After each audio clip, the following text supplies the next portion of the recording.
I'm a little late.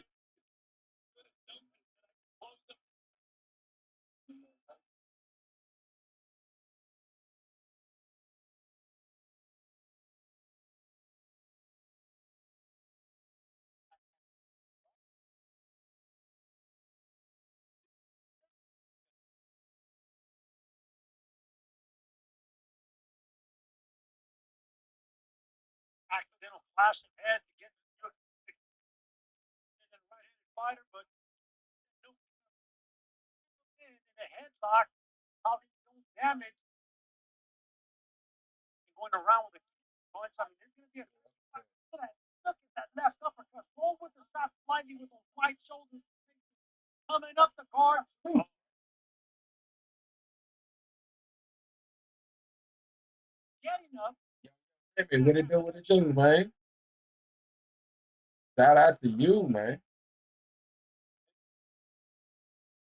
Shout out.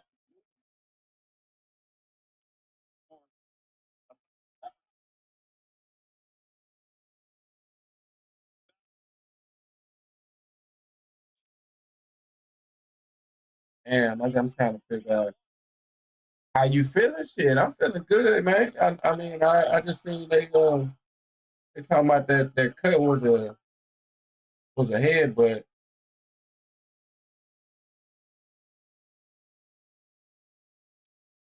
I ain't gonna lie, man. As far I was running a little late.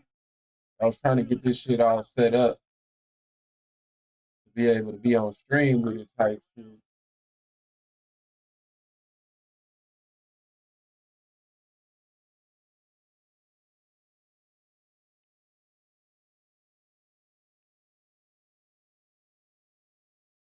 Now I gotta figure out a good way of doing this shit.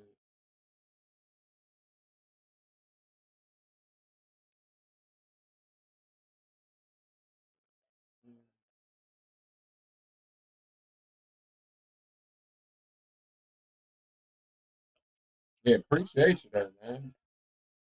Uh,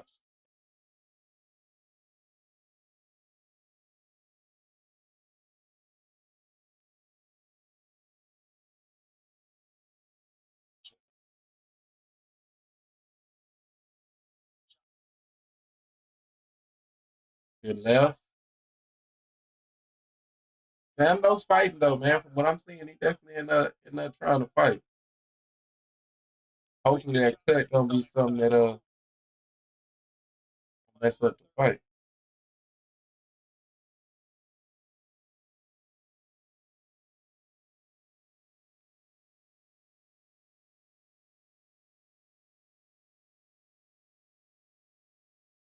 He was getting hit a little too much for my liking, but he gonna knock him out.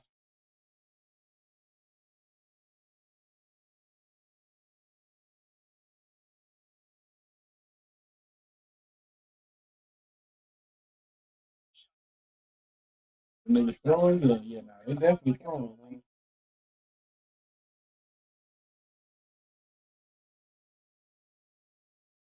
See, like right there, like I think he getting hit a little too much. He off balance, like when dude just put that frame out and it knocked him off balance. Like he shouldn't be able to knock you off balance like that. Good work on the inside though. Dude would do good work on the inside, so that's why he can fight on the outside and the inside. But I ain't gonna lie, I'm not liking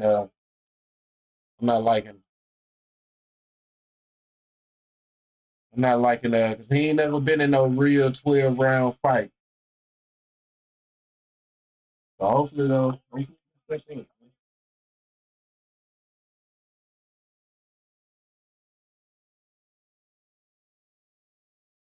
I mean, I'm seeing him land, and he landing good strikes, but he just getting hit too much.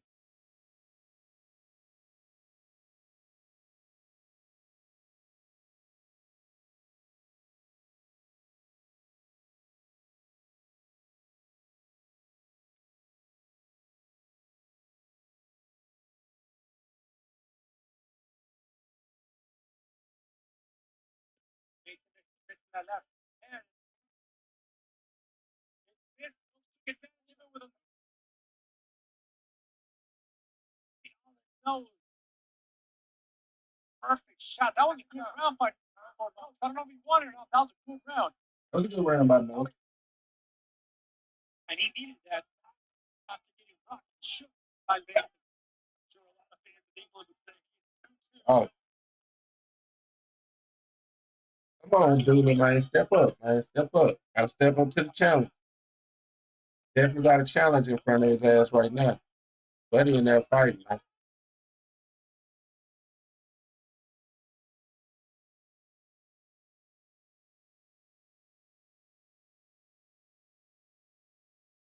Like they gave that, at least that judge gave him dude every round. Like I say, he's landing. I just don't like how he getting hit so much, man.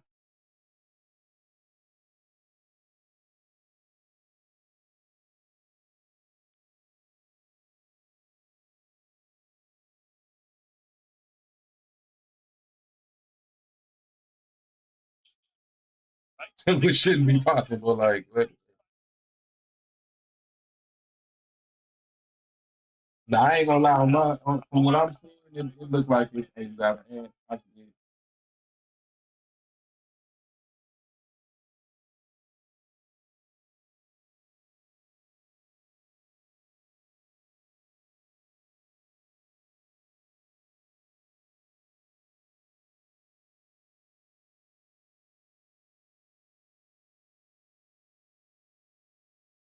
uppercut.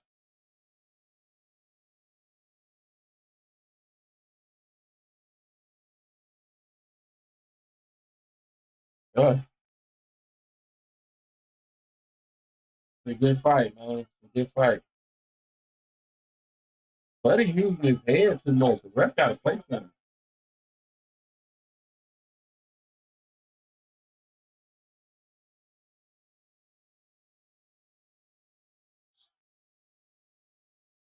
Yeah, man, getting hit too much, man. Getting hit too much.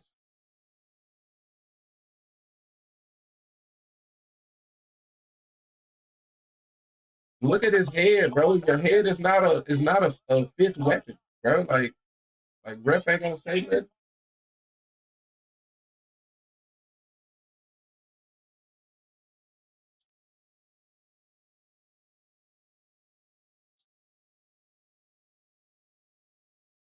Look, he gotta like the dude. He's like, come on, bro.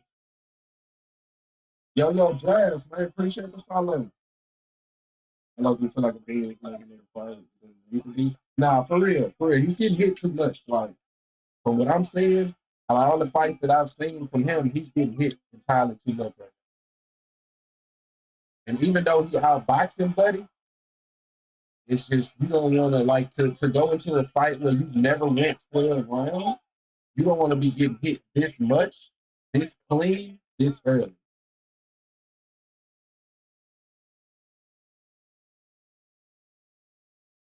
Especially when you should be like, in my estimation, you should be, head and shoulders above buddy, man. Like I know you're a good fighter, but you're just getting hit too clean, bro. Getting hit too clean.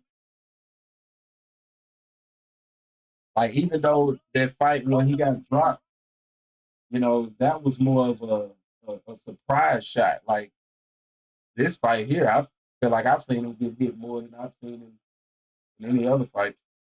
Clean punches, you know what I mean? He getting hit clean.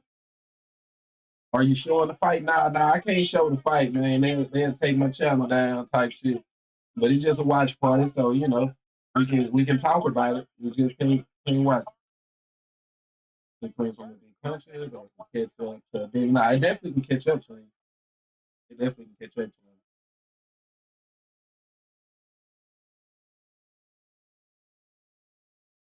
I still got faith, man. Because just how I'm talking about Abdullah, though, Abdullah's landing clean, and I know Abdullah can knock him out.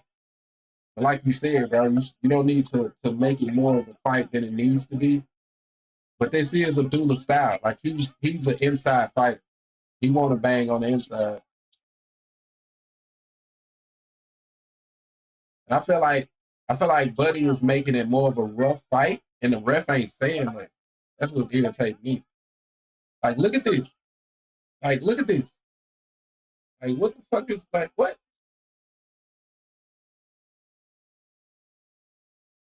Oh, that was a good jab. That was a good jab. Oh, good left. Yeah, go to work then. Go to work then.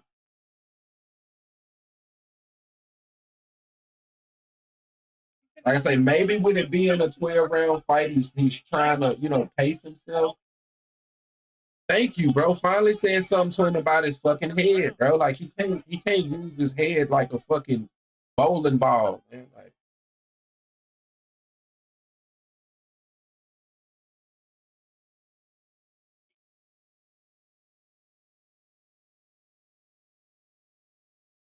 a good uppercut.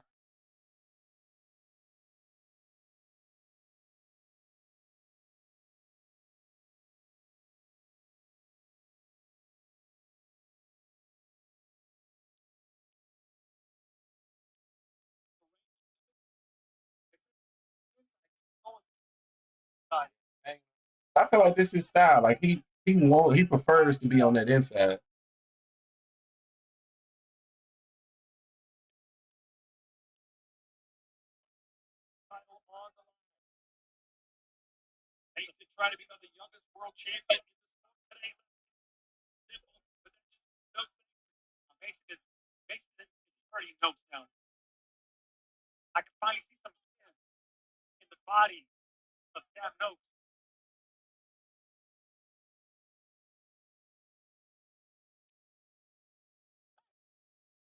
Jab.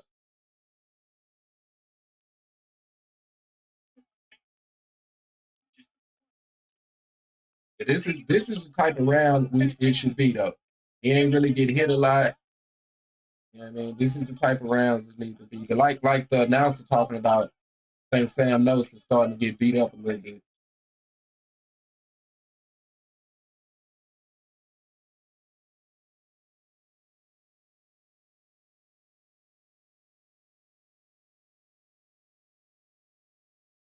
Benevidez, the Mexican monster.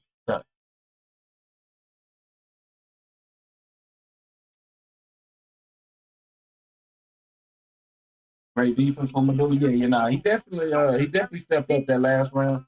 Like I say, on some levels, Sam Nose kind of took a step back, but definitely stepped up. Cause like I say, man, like Abdullah is so young and he's going through trial by fire right now. So he learned it on the job.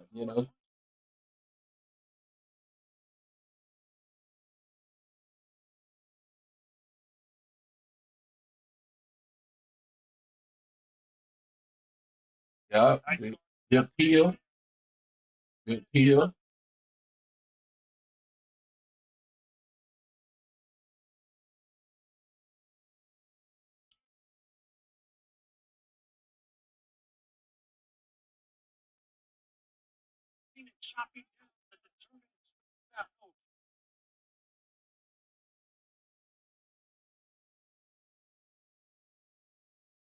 Careful with that looping hook, man. You gotta be careful with that looping hook.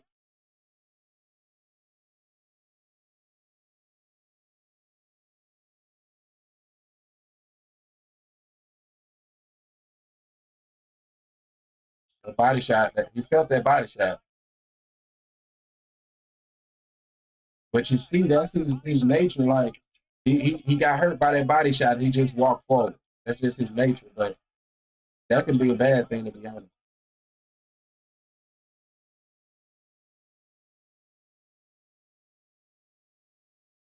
He showed me some flaws this fight.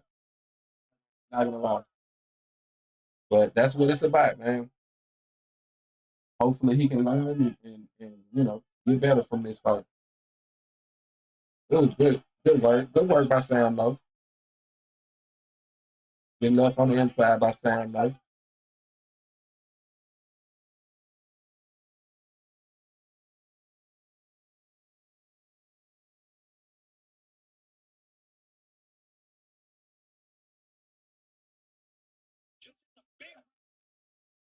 Uh, Come on with the head. Come on, ref. You in there for a reason, my guy. You in there for a fucking reason. Say something.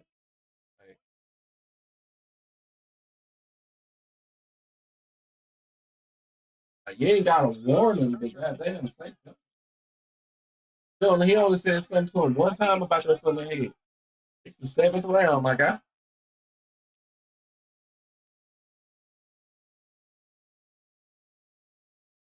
Go to work then. Go to work then. I was saying he ain't got that nature to go backwards. If you hurt Abdullah, bro, he just go hard.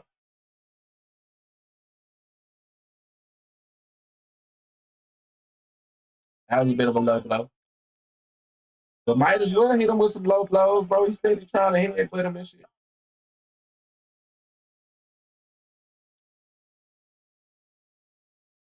Good jab. Yo, is that Matthias? Matthias? Appreciate the follow, man. Hopefully I said your name right. Definitely appreciate the follow. Oh, good step to the left. If that would have landed clean, that could have been a big shot. Oh, come on, man. Finish the round, bro. You let him get that sneaky right hand at the end.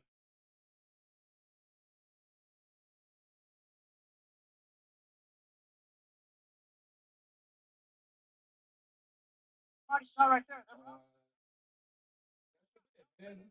You know, just a little watch party, man. If you ain't feeling it, I appreciate you coming through, man. Enjoy the rest of your day.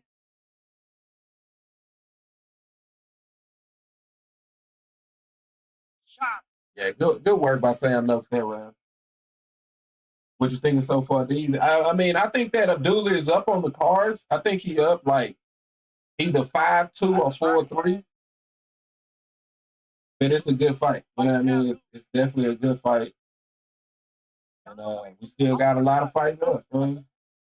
As far as a good fight, it's kind of living up to the hype. You know what I mean? It's everything I expected the fight to be without minus Abdullah Mason dominating, I guess.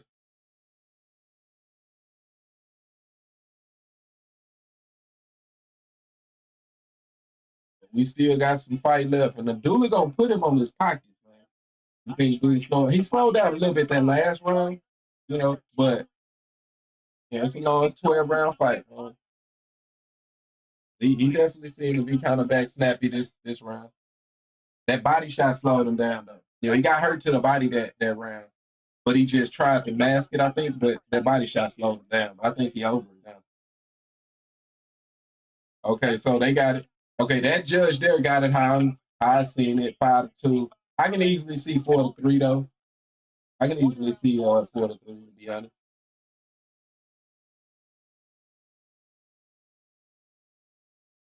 Oh, good left. Oh, good left by both of them. Ah, come on. They got notes up. Oh, nah, I don't see that. I don't see that notes. But hey, it's a close fight. Close fight. They got it 4-3 notes. In terms of the fan judging. But nah, I think even those rounds and I was upset he was getting hit so much, I think he was still winning the fight. I mean, winning the round. So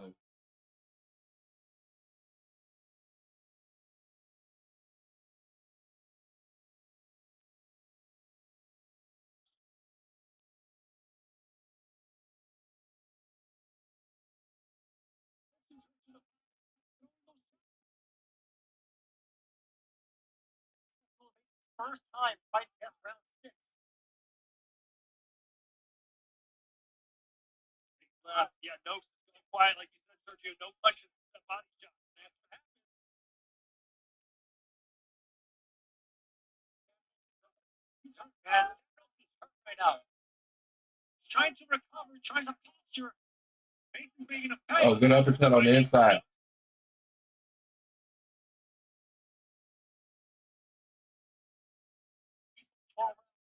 Good left. Put him on his pockets, man.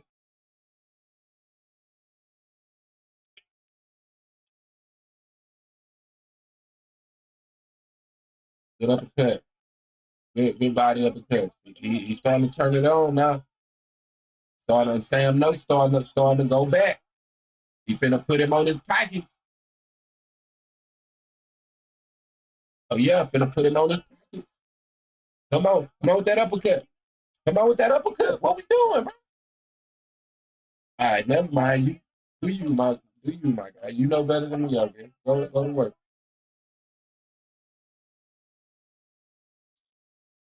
Oh, good left. Good left. Damn knows got a good shot in at the end, but that's good.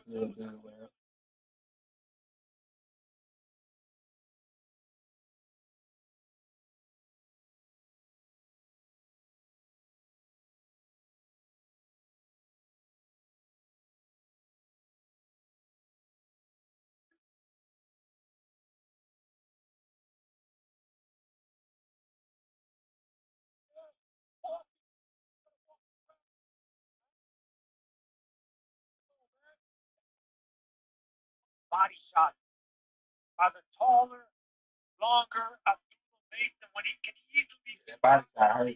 Yeah.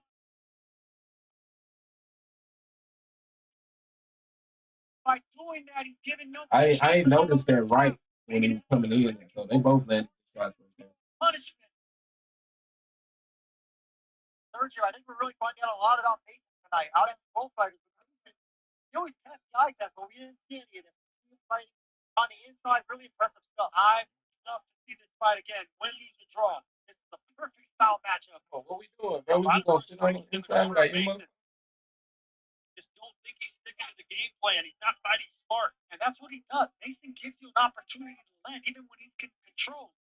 Just like he did against Johan Boxing when both of them got dropped. He can easily control boxing, jab, and stick it. Good work. Good work. Numbers. Hey, if you want to be a star, you got to be in action fights, right? This is show.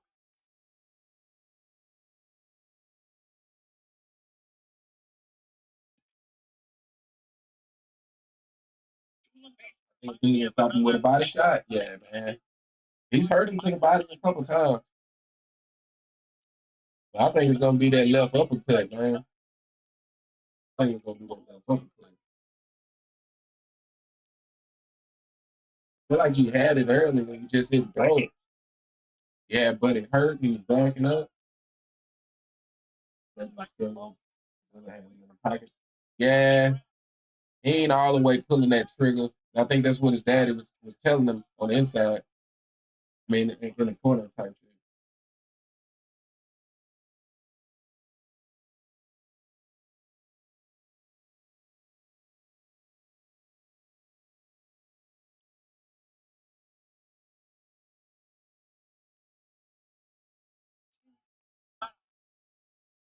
Mm.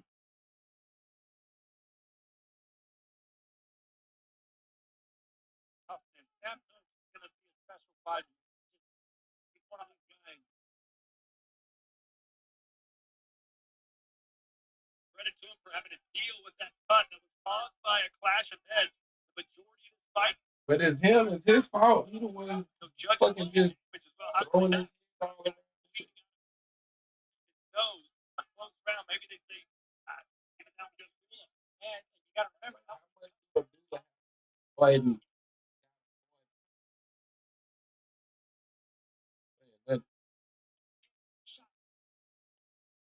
both these guys have had shots. You have to respect each other. But this is the fight that Mason needs to do. Long stance. Fight from that long range. Keep that chin frustrated. Let him run into shots. Let him make his own mistakes. And keep the fight in the middle of the ring just like that. He just ain't, man. He's just not like, he's not dominating, bro. He should. These rounds, he should have been able to like dominate and pull away, and he's like, they let me say, I'm noticed he just came around in the fight.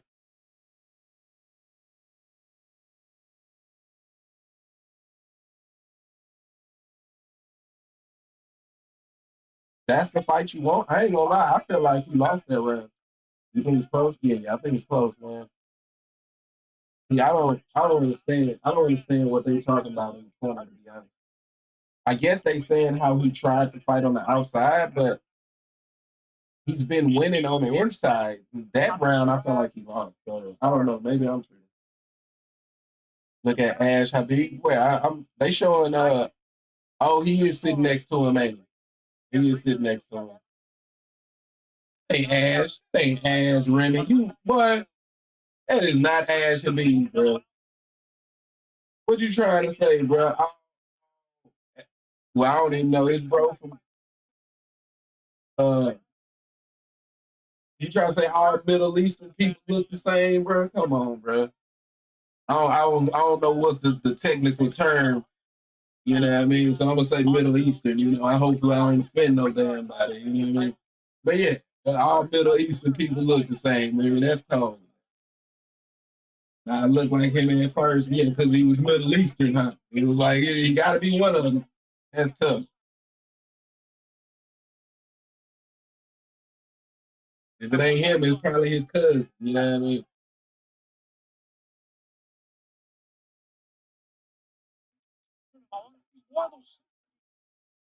There we go. Put him on his pockets, man. Put him on his pockets, man. Fuck all that shit they talking about in the corner. You know what I mean? Put him on his pockets, man. Fuck all that. Because I feel like at this point of the fight, I think he should be able to fight on the inside with him.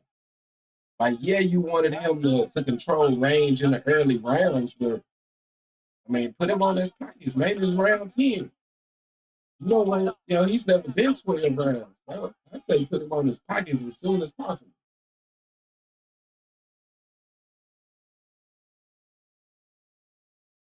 Oh, good body shot. Sneaky body shot. I think it hurt him. I tell you, that sneaky body shot hurt him because you don't see that coming.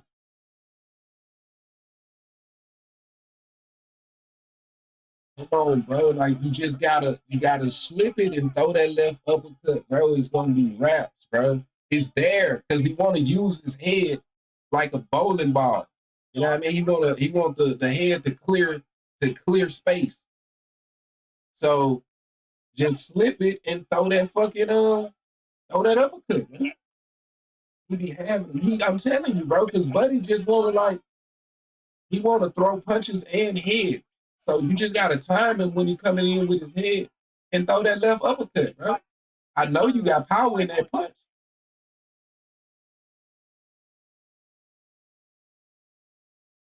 Oh, good now. Good now. Put him on his pocket. Oh, that definitely hurt him. Put him down. Put him down. Don't wait. Put him down. Put him down, bro. What is you doing? Oh, bro, tweaking, bro. Bro, tweaking, bro. Bro, tweaking. That's a good shot. Bro gotta get with Bud. That's what that is. He gotta get with Bud. Make Bud teach him how to finish fights, man. Let Bud teach him how to finish fights. Cause he ain't closing the show, bro. He's not closing the show.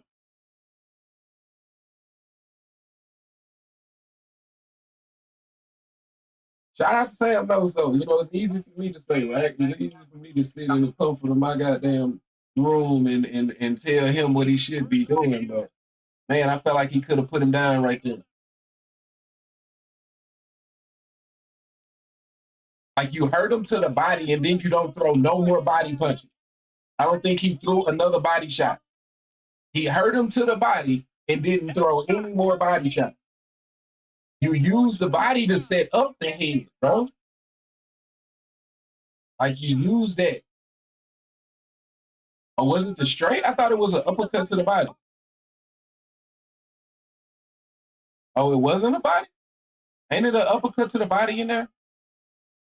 Yeah, right there. That's when he backed up. That's go back to the body, bro. He's hurt to the body. Go back to the body. Didn't go up to the head, bro.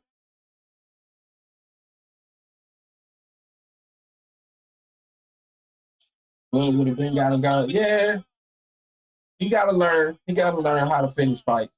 You know what I mean? He's used to being able to kind of bulldoze people.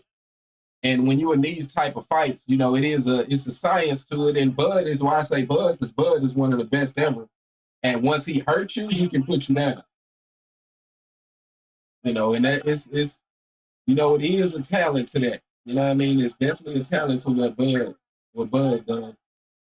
But if Abdullah can learn a little bit of that, then he definitely gonna go to that next level. But as of right now, he still got to learn it.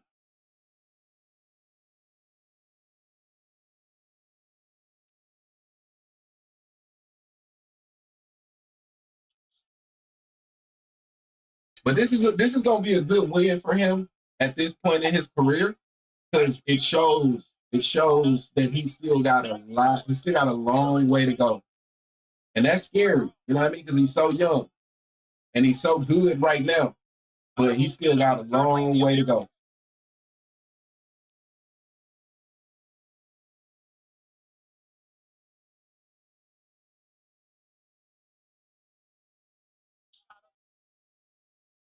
Fight.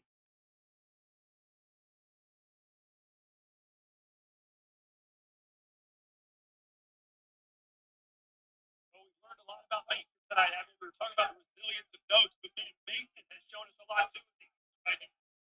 Shout out to Sam Notes though. He's you can tell he's a stubborn fighter. He's a tough fighter. You know, he's a bit of just an old school type of fighter. Even though I think he's kind of young too. But he dirty, like not dirty in a bad way, but dirty in a way to where if the ref not gonna call it, if the ref not gonna say nothing, hey man, keep doing it. That's fight. It's a fight. So, I definitely got some respect for Sam though.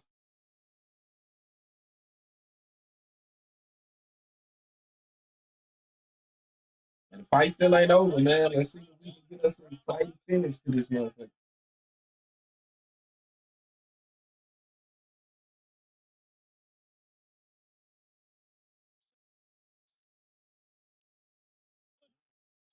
Be careful, man. Don't get hit with too much.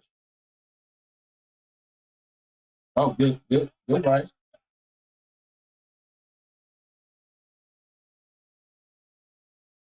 Oh, that uppercut is there.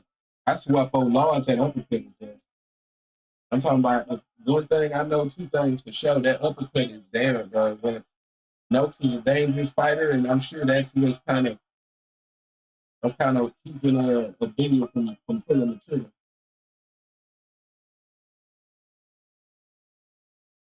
But this is a real fight, man. This is the type of fight he needs to really hit that next level. This is a real fight. He's never been in a real fight.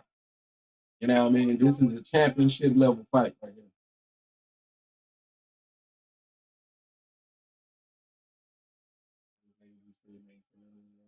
Yeah, I mean, don't boom it.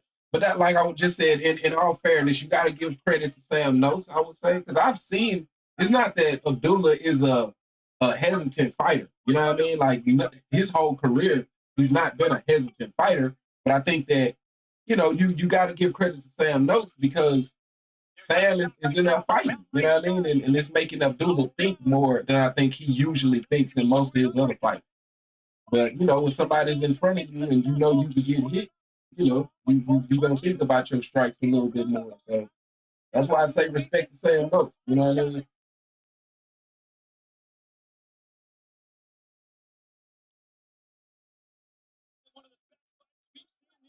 Oh, good luck. I feel like at this point though, get on your Floyd Mayweather type of time. You won the fight. You outboxing. Go ahead and just win the fight, man. Don't do nothing crazy, man. That ain't really Abdullah style. You know what I mean? That ain't his style at all.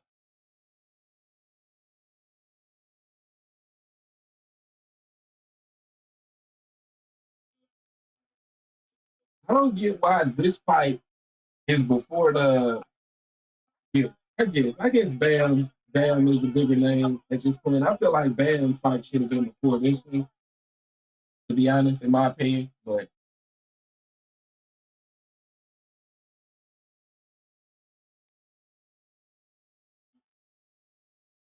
this definitely has been a good ass fight, man.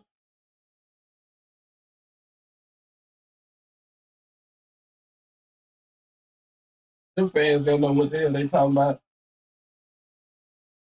That shit like that, they should do that more in most fights, bro. Just to show people how much people don't be knowing what the hell they be talking about.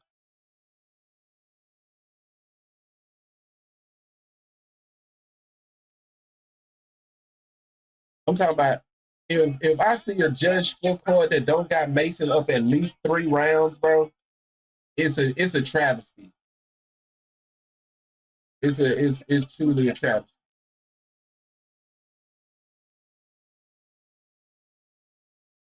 And I respect it. I respect it. With Abdullah being in his first championship fight, you don't do your Floyd Mayweather. You go earn that. I respect that. You got to go earn that in your first one.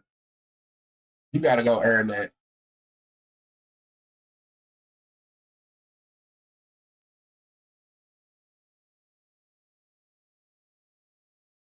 Shout out to Sam Nose though, man. This is tough. Yeah, man. This is a tough man.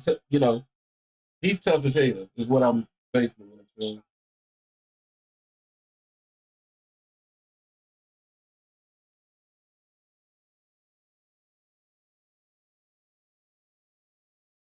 He got to learn how to finish fights, bro. Like, if you hurt somebody to the body, is basic though. I mean, that's basic. I think that he's just the adrenaline. You know what I mean? The adrenaline and everything. He's not thinking clearly. But if you hurt somebody to the body, bro, like the best way to knock them out is to go back to the body.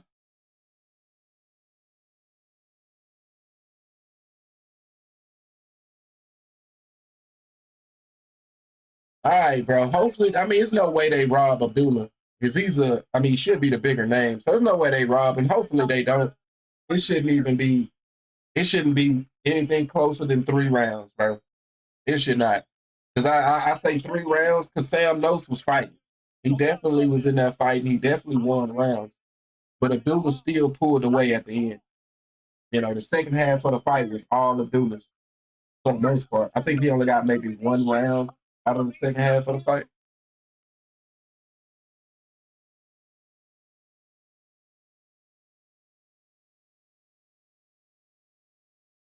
For another excellent showing to give everyone tonight.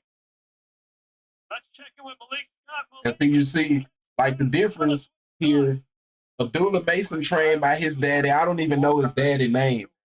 You know what I mean? And that's when they train right. You know what I mean? You got Bill Haney and Kid Austin daddy out here trying to be in front of every camera in the world when they can't even really train they sons. Like,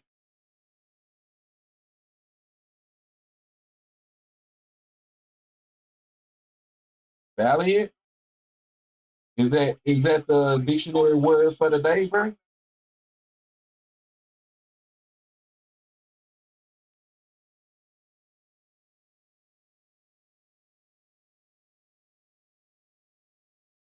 Whoa, what we doing?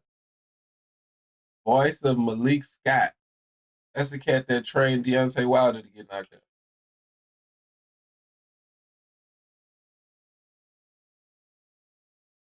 It froze on me too. Okay, okay. That's like, damn, is it the internet? Bro, don't tell me they done took this shit down mid midstream,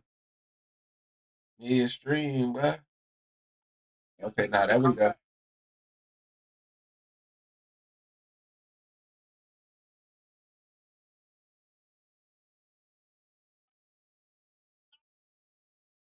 That's what I said. I've been saying that. Uppercut was there. The uppercut was there all fight. Yeah.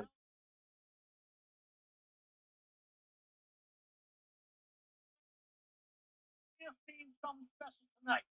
Whoever walks out of here with his WBO World Championship. They saying whoever, like we don't know who won the fight.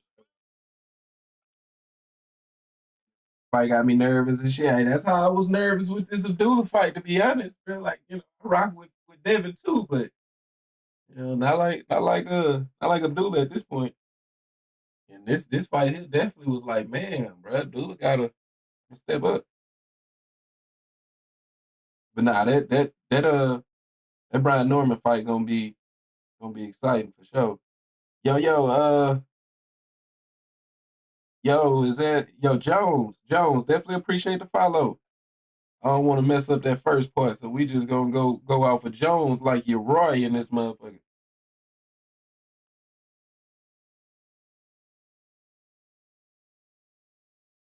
Bro, why they doing this when they finna tell me, bro, who won the fight, bro?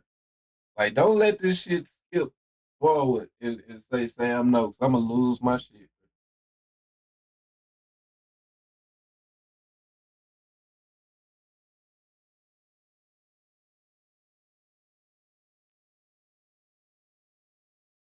He saw the uppercut. They all Bro, what we doing? Why we?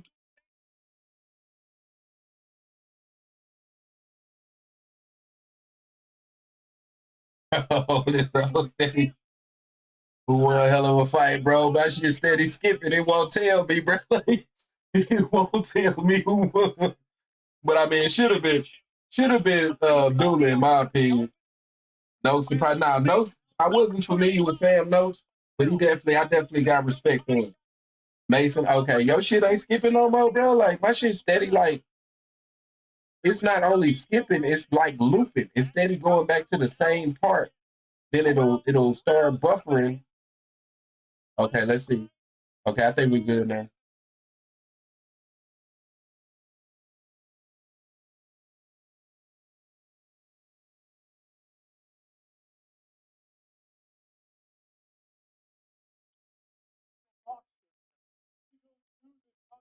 Scorecards. Benoit Roussel scores it 117 to 111. 17 to 111, okay.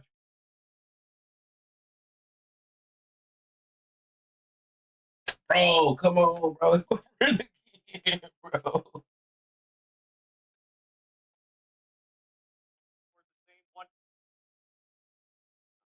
Bro, then it skipped. Okay, so y'all say Abdullah won, and okay, bro. Then it skipped all the way forward. It didn't even show me, but y'all say Abdullah won. All right. The one scorecard I seen had it up 6 rounds, so that was right. I didn't hear what he said the last two was. Mason well deserved. Maybe we'll see a rematch. Now I can dig it.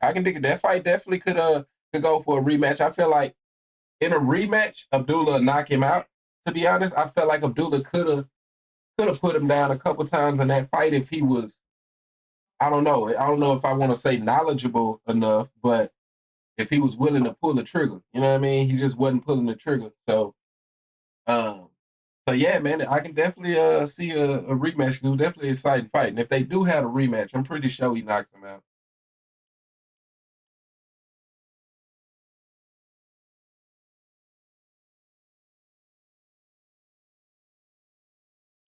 All right, man. Now we got Bam. Who is this Bam fighting? Martinez. Which though the real fight is Brian Norman, Devin Haney. So, hopefully Bam can make this one short. Short and sweet.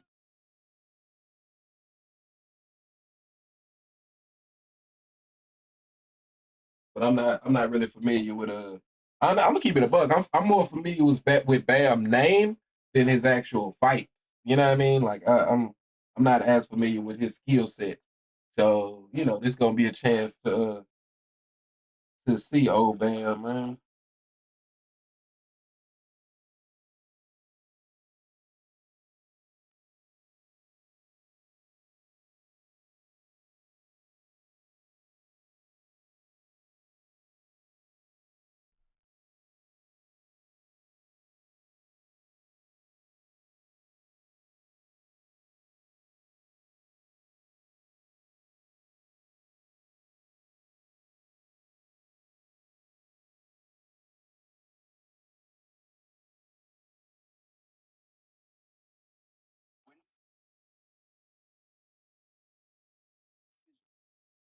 I want to see Haney's attire. Yeah, he usually has some pretty good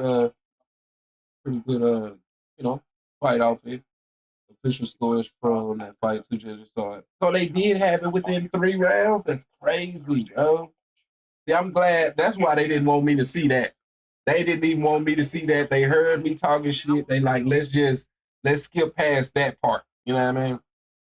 I definitely feel like it shouldn't have been within 3 rounds. But on some levels, maybe those judges gave because the way the shit used to work, in older days, you did have to beat the champion. You know what I mean? So the champion is gonna always get benefit of the doubt. If there's any rounds that's in question, you're gonna give it to the champion. I don't know how judging works these days, to be honest. So I'll chalk it up to that. Maybe they just gave Sam No's benefit of the doubt because he was a champion. Who had it close? I don't think it was that close. And Saudi don't judge and be sus. Hey man, yeah. Like I say, as long as they gave him, they didn't rob him. I can't be too mad. I know he be having some fly shit. Hey man, hopefully he more concerned about Brian Norman than his outfit though. And what's that? Being something woke up on. You think so, bro? I mean, if those type I mean, because that's Turkey whole claim to fame is that he's trying to bring boxing back and take out all of the corruption and whatnot. So if he's rigging the fights, then that I guess that wouldn't be anything different than anybody else, though. To be honest, but it'll be disappointing for sure. It'll definitely be disappointing if you know if that's the case.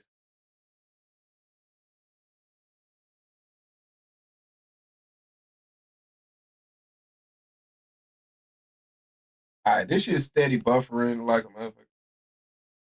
How you think Keyshawn versus Abdullah would look? Hey man, if you'd have asked me before this fight, I'd say Abdullah knockout. After this fight, I mean, um, it'll be a good fight, is what I would say. It'll be a hell of a good fight.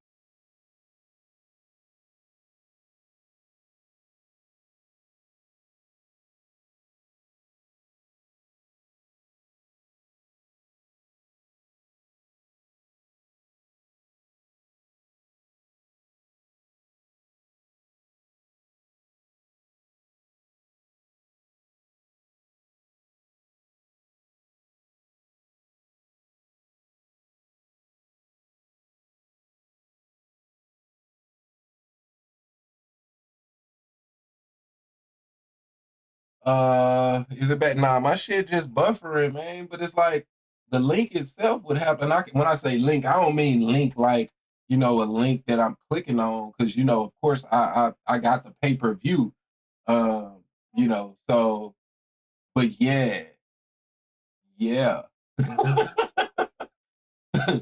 Abdullah only 21 though, still a way away from his prime. Nah, that's what I was saying. I mean, it's scary to think of how young he is and how good he already is. And a fight like this just shows, and hopefully it shows him, because to be 21 years old, man, like you can not see a full picture. So hopefully he's able to see the full picture from this fight and see the things that he still got to improve on. I think fighters peaked early in the 90s, 2000s. Those days they peaked. Those days they were peaking in the 30s. I think fighters peaked these days. Oh, okay, I see what you're saying. Yeah, no, yeah, no, that's facts. That's facts. I think because nobody fights. You know what I mean? Like nobody fights, bro. Everybody has 2 fights a year. You know what I mean? So you don't get to go through all of those stages of what you got to go through. So it takes longer. You know what I mean? I think is kind of clear. You know what I mean? And I think Abdullah was blessed to have the natural talent to come from a fighting family and to also fight a lot. Like he fights a lot. Like he don't fight like this area. I mean, not this area, this era of fighters. You know what I mean? Like I feel like he fights a lot. So that helps him progress faster because he's steady. He's always in the ring. You know what I mean? Uh, but yeah, that's what I would say why that is. And I think it's clear. You know what I mean? You can kind of have a clear correlation as to why. You know what I mean? And that hurts our generation. So you have once fighters like Usyk, even though Usyk from Ukraine and all of that's a different whatever. But you got fighters like Bud, and it's like once they finally make it to the mountaintop, they're pretty much too old to keep going. You know what I mean? So yeah, it hurts. It just hurts the sport in many different ways. Yeah, my shit's still buffering, man. I don't know what's up.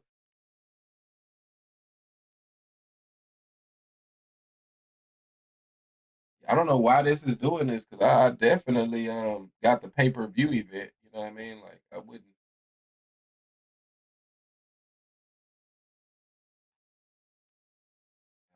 Yeah.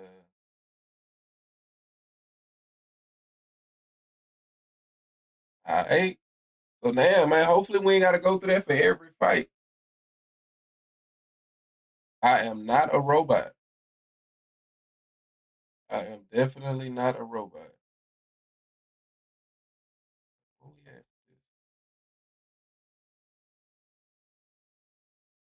Wait, so I have to wait. Do I have to click allow? Do I have to allow something for this to work, bro? Cause it's wanting me to allow some shit. No? Okay, hold on. Let me go back, bro. I did something wrong.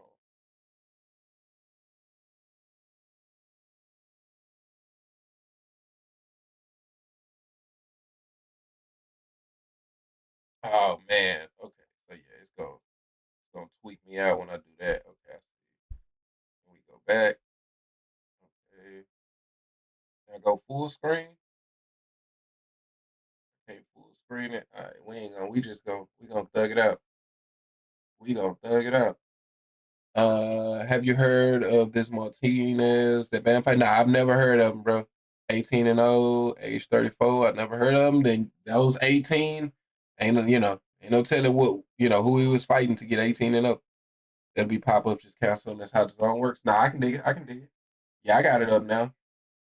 But it definitely keeps giving me these little pop ups, want me to allow some shit. Want me to allow some shit that I will not allow, bro. Oh, they dead ass. Oh, they dead ass. But yeah, they dead ass.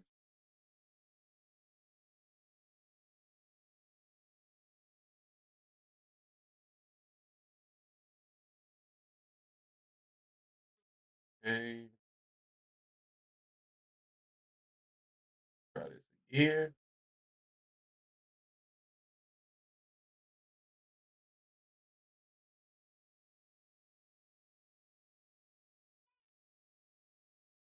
Nah, it's not even. This one ain't working for me, man. It's steady do all type of other shit. Let me see.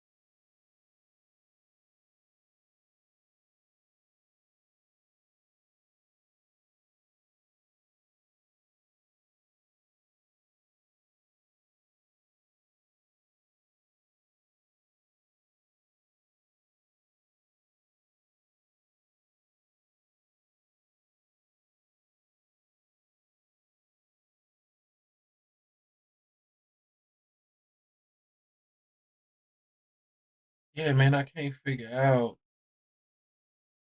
what is it I'm supposed to do here. Cause it'll pop up, but then it'll like, let's see.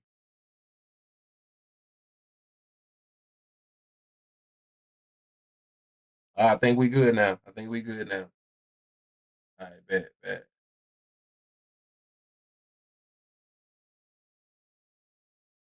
Bro, what the fuck? Never mind. What yours start doing that shit too. It's and now. I mean, the first few times I was trying it, it kept like it kept sending me to these other sites.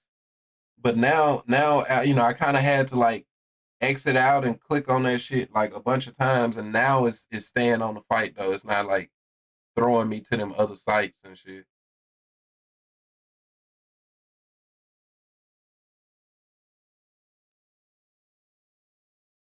But now I'm noticing I don't have any fucking sound on it. Fuck, bro. Oh, it won't let me. I don't think it'll let me. Bro, that last site was so much better. And when I say last site, I don't mean like an actual site, because of course I have the pay per view.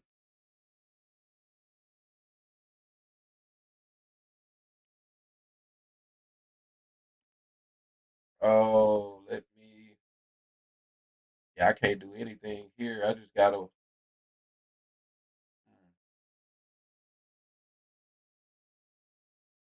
Well, hopefully that other site starts back working.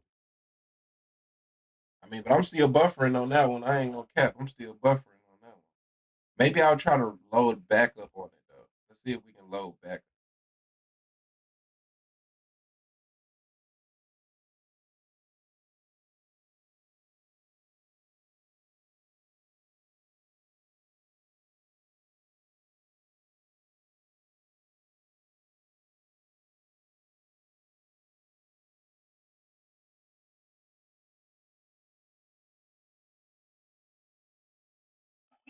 Okay, okay. All right. So yeah, I went back to the. I just had to kind of reload up on it.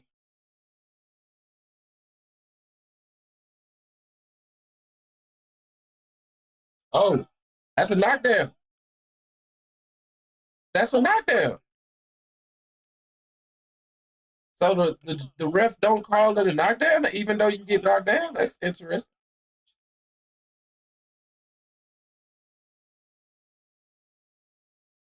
Why is these judges? I mean, these refs so bad, bro? Like, and then bro just fell down. He literally threw a punch and he fell down. Fight thus far.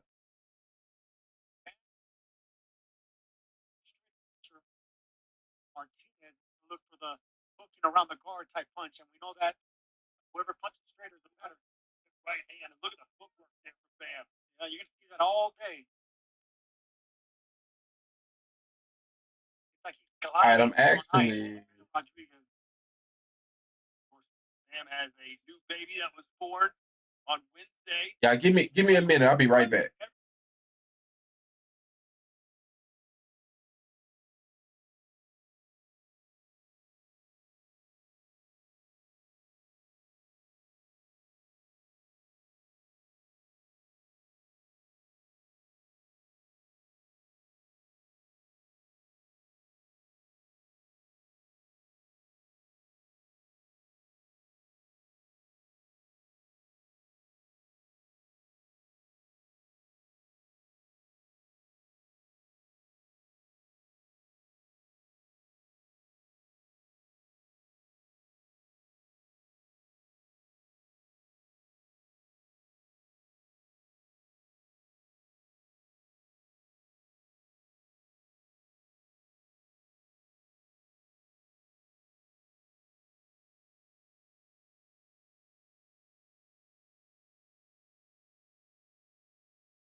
All right, my bad. Now, our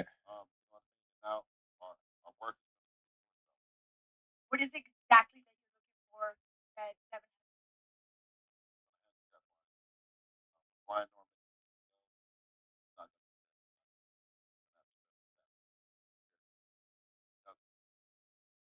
Emotions were running high right before today. Are they still there?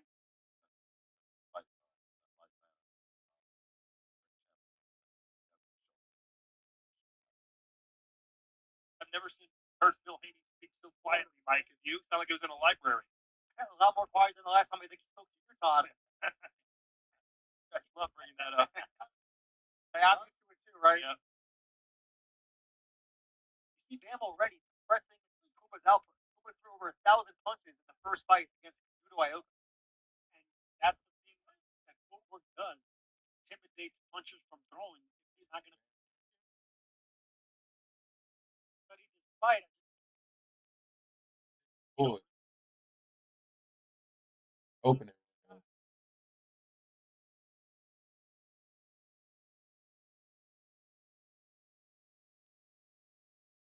Definitely fighting though definitely seems wild. Like what? Like what? Oh, I don't see why this fight is after the Abdullah Mason fight. This definitely should have been before.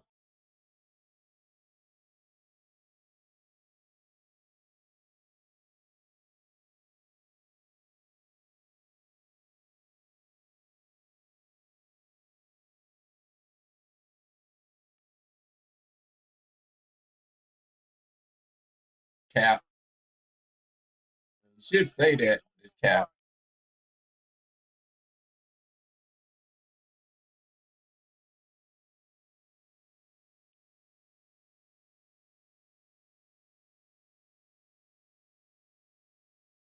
But a champion of what? Like champion of who?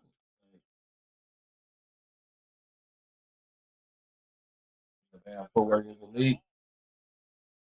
I mean, compared to that other dude, it is.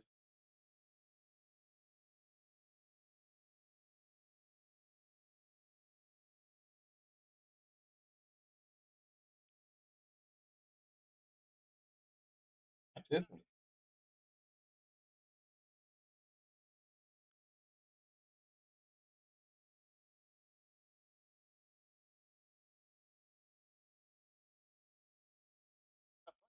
On the side, but that you have to work on. So in order to man, you have to coming out of I believe the nose now of Puma Martinez. Have a fighter like Bam fighting at 115 pounds, really trying to light on all the other fighters in the lower weight class. Same with Chocolatito Gonzalez. Got it. Oh, nice left uppercut, Rodriguez. Martinez already showing signs of beginning to falter. The body shot. Like the dude is so off balance, bro. Like it's rare you'll see somebody this like this wild. Like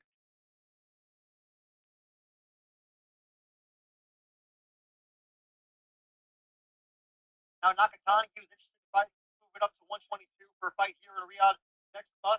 So sure he's a real good bar fighter. And if he's fighting in the bar, he's definitely probably a champion there. But I don't know how he said like, throughout the week. Now it's the like, I don't time. know. Like I don't know. What are your thoughts right now? Because usually the lower weight classes are more skilled fighters. Like everything's going too perfect. Even this whole year, everything's going too perfect. From you had a defense in March that went perfect. You had a March, you had the situation in Japan, flying and doing all of that. That went perfect. This whole train, so we had to wait 4 months while he was already in shape. And I'm thinking the whole time, like, hopefully, you don't injure something, you don't tweak something. So I mean, that's really the whole thing, the whole build up. So I'm keep everything the same, rinse and repeat every single day, did everything, what I'm saying, to a T. We here. We made it. We here. He's healthy. He's feeling on 5,000. We didn't have no problem in Saudi. We didn't have nobody messing with no food, no situations like that. We didn't have nobody trying anything, so they say, tricky. We good. So I'm extra excited. We're excited. Thanks. Yeah. We're excited. Everything's gone too good this year, he said. Ryan Norman Sr. It would be capped off with the crowning achievement by far of his son's career. That could be a problem though. That's our next. Like, why are you so excited? Like right now, so far, like, it's been another masterclass. you don't want to go into the fight excited. You know, are ready to be excited after the fight, but you don't feel like we made it just because you're here. You know what I mean? That title fight Ioka in the rematch. Yeah, I think. Correct me if I'm wrong here, Sergio, but it's just going to be what weight class does somebody finally become just too big for Bam? Yeah, but that's what, because that's his what his daddy that they were talking to, daddy or trainer or whoever, and that you should be the more level-headed person in the situation. You know what I mean? He seemed like he more excited than I've ever seen Brian Norman be. So yeah, I don't know if that's a good thing. If that's a person that he's gonna be, you know, getting his advice from. Both okay, type shit. I respect it. So yeah, I mean that's a you know, I'm sure that's a tough task to be, you know, the father and the trainer, because of course you're gonna be excited for your son to make it to this level. But as a trainer, you don't want to be excited just to make it there. You want to be excited to beat that motherfucker's ass.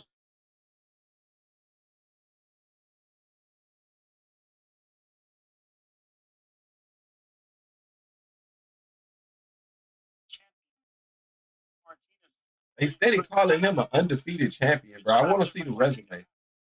I want to see who he's beat. It's like you technically can purchase a championship. Like you can literally buy a championship. So just because you're a champion these days, it doesn't mean a lot, bro. Like it really don't. Either you can purchase it or you can be elevated to it without earning it. Like it's a lot of different ways that you can be a champion that means very little.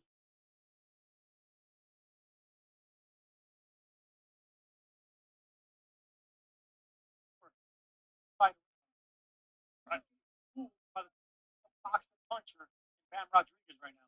He keeps trying to clear his nose, pouring blood out. Like, look how off balance this dude is, bro. Like, I don't know if I've ever seen a boxer that wasn't a heavyweight that was this off balance. Like, of course, heavyweights, you know, they can be pretty bad, but like he's just for him to throw a punch, he's off balance. You know what I mean? Like,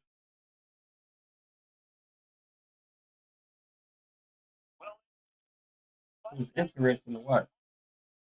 His time is coming now. It definitely seems like it's well past due at this point. If you ask me, if you're off balance by you throwing a punch, you definitely should be off balance if you get caught at the right time.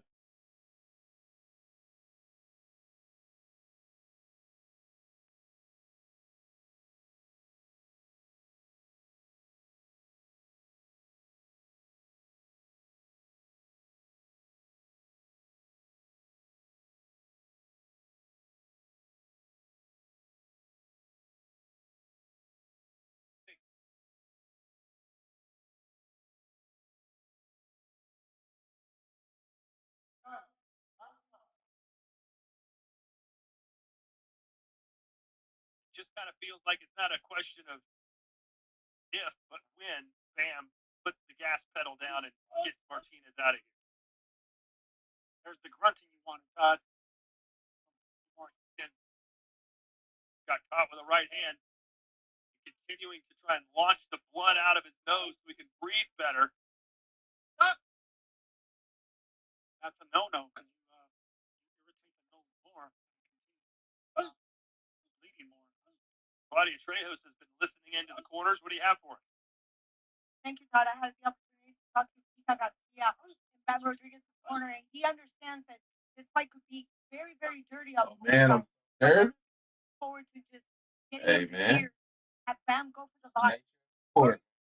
Like that, just tear that body and allow the head.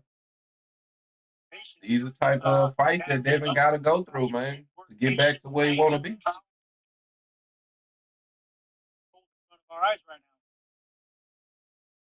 now. I ain't gonna lie though, like I was looking into the fight yesterday, and I can understand your nervousness. You know, now, from what I just seen from what I seen from Brian Norman, daddy, and what I seen from Bill Haney, I will say that Devin's hopefully, it's like the opposite. Remember when we was talking about the face off, how I was like, it's okay to have that nervous energy. Bill Haney seemed like he was focused. You know what I mean? Seemed like he was focused in that interview. And seemed like Brian Norman daddy was excited. So but it don't matter about their daddies, man. It's the only thing that's gonna matter is in the ring. So we're gonna see, man. Should be a good fight, but both of them got a chance to win. I'll say that. I can definitely say that it's probably the most even fight. Maybe the most even fight. But the sport should be that. It should be 50-50 fights. Every fight shouldn't be a showcase. You know what I mean? We need fights where you don't know who's gonna win.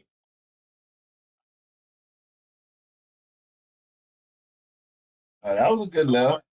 That was probably the best punch I've seen from him. And then from there he kind of goes and he's off balance a little bit. So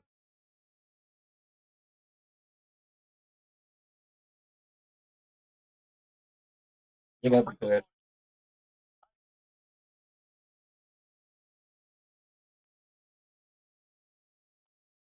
Raji fighting here next month.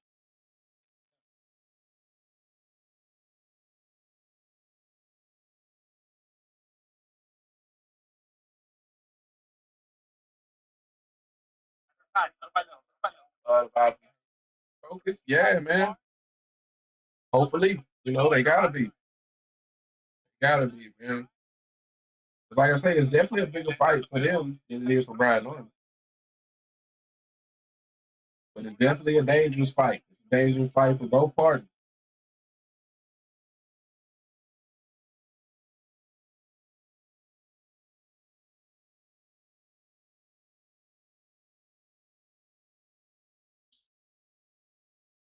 The world champion and undefeated fighter, Martinez. It wasn't as good as it looked in real time when you slow it down. Short left. It's that angle was decent. It was a short left, but you don't know how much power is behind those short strikes. I forgot. That's something I forgot. Yo, my song request not on, bro. I forgot to get that shit set back up type shit. But yeah, my shit ain't on right now, bro. I'll have it back on later type shit tomorrow for sure.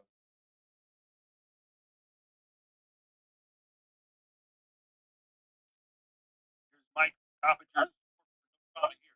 Now, and Martinez, quality fighter. That's how good Dan Martinez is.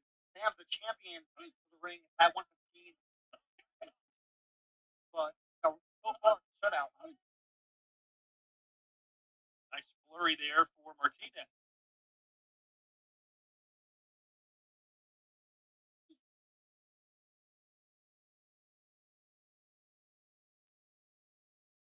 Martinez said he started training at the age of 6, made his amateur debut at 11, boxed at the 2016 Olympic Games. Doing this a long time.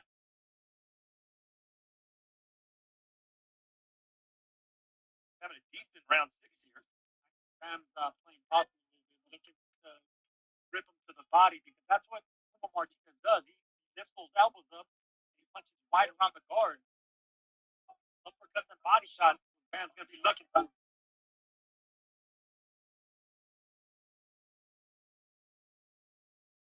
Yeah, I really think Sam's really enjoying his work. Everybody in this goddamn arena is hella fucking serious, bro. Like, why is everybody stone faced? Like everybody, bro. Like as the camera just pans to different angles, bro. Like nobody seems like they having fun, bro. Like ain't this supposed to be an event? Why everybody so damn serious?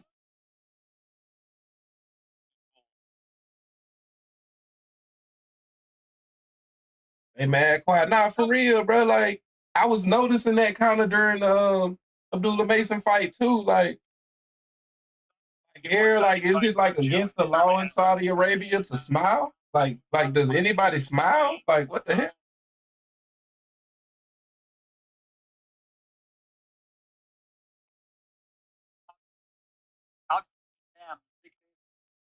Like because when you see other fights, like it be like the people that sit in ringside, they like happy to be there. You know what I mean? Like they happy to be ringside at a big time a big time fight. So you'll just see people just randomly smiling. You know what I mean? They're happy. Why is nobody happy? Why is nobody happy, bro? Like I don't understand. Mike is a knockout.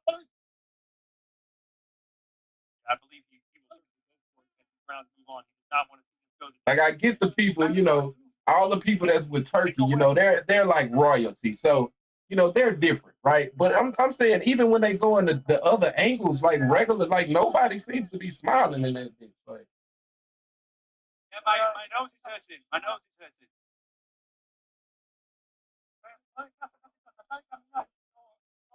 Don't be walking back in straight lines.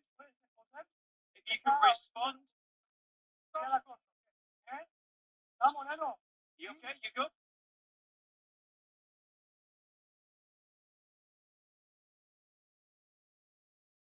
Brian Norman Jr. getting his hands wrapped.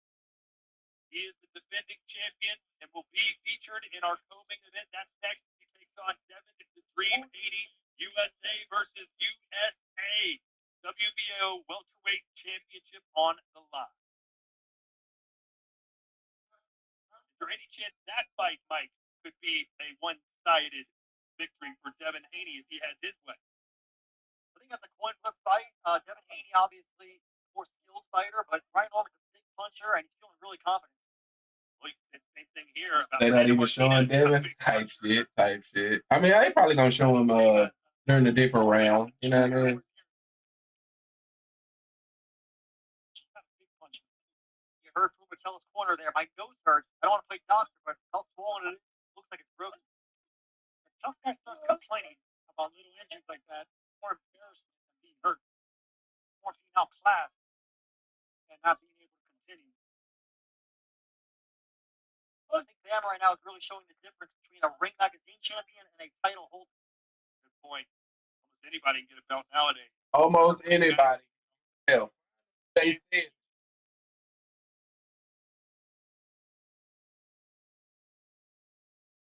Finally, they said it. I seen that right out real. Like, however, he's 18 years old and a champion, like, that shit wasn't well earned. I can tell you that.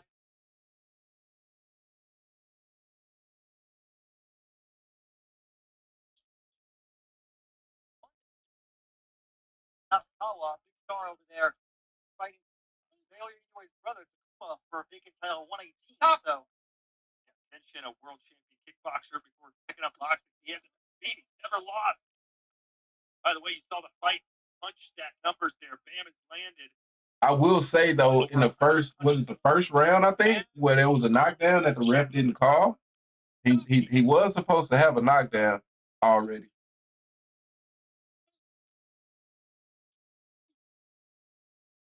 But I mean, at this point, I'm not sure that it matters because Bam had won every round since, right? So.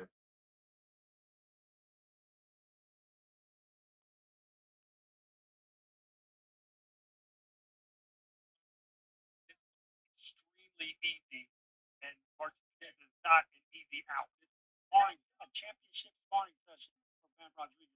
That's how great he is. That'd be my problem with shit. We don't know how great he is when he's fighting this caliber of competition. You know what I mean? Of course, he's never been stopped. Got that Argentinian pride. He's not going to go down easy. His nose may be broken. His pride, he is hurt. Getting outworked. I mean, at this point, the ref, not the ref, but his corner should just stop the fucking fight. Body. Digging downstairs.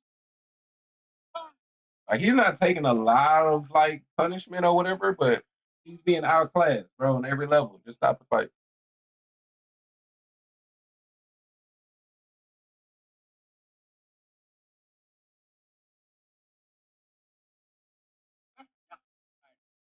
They should go back to the gym, practice fundamentals. You know what I mean?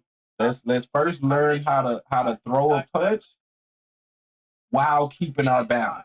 You know what I mean? Let's work on that. You know what I mean? Once we can actually throw a punch while being on balance, then maybe we can go back into championship fights.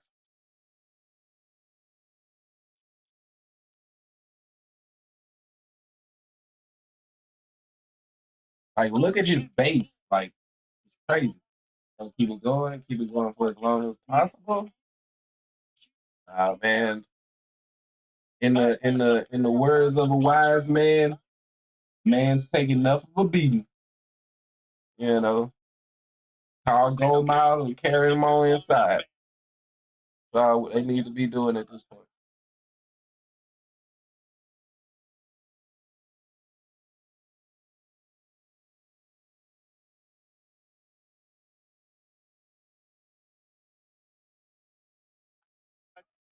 But took a lot of stress.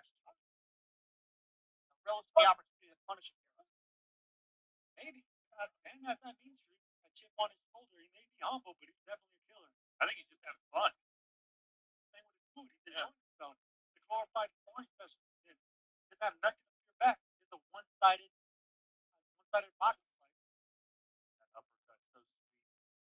Yeah. No, I want Tom. I want the winner of Tom. If they do fight next year, they're on a quiz course right now. NUA fighting. Colin Tato in the main event. Gotta go.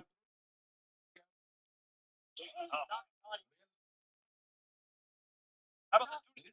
Like, you know what I mean?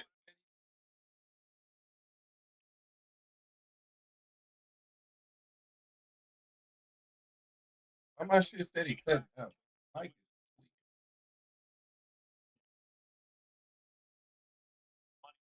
Japanese. I don't know if it's because this. You know what? Let me cut this the volume down on this. I think it's that shit is throwing off my. Speaking of Vegas, after Terrence Crawford moved up 2 more weight classes, Canelo will be the kind of fighter Bam is. Not count him out. Shit trying to decipher if it's me talking or this other shit. Hopefully my shit works better than. But yeah, no, I was saying, you know, this he got to go through it, man. Even if you a David fan, I would say you would want him in this type of fight, man. Especially if you're a fan of boxing as well. This is what this shit is supposed to be about, man. Straight up.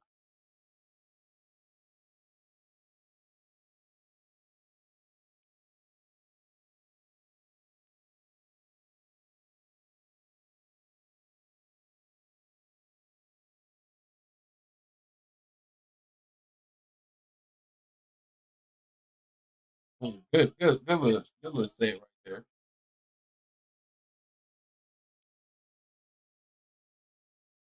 I would say though, as much as they glazing Bam, I don't like he's good with his punch placement, but like it doesn't look like he puts a lot of power into his punches.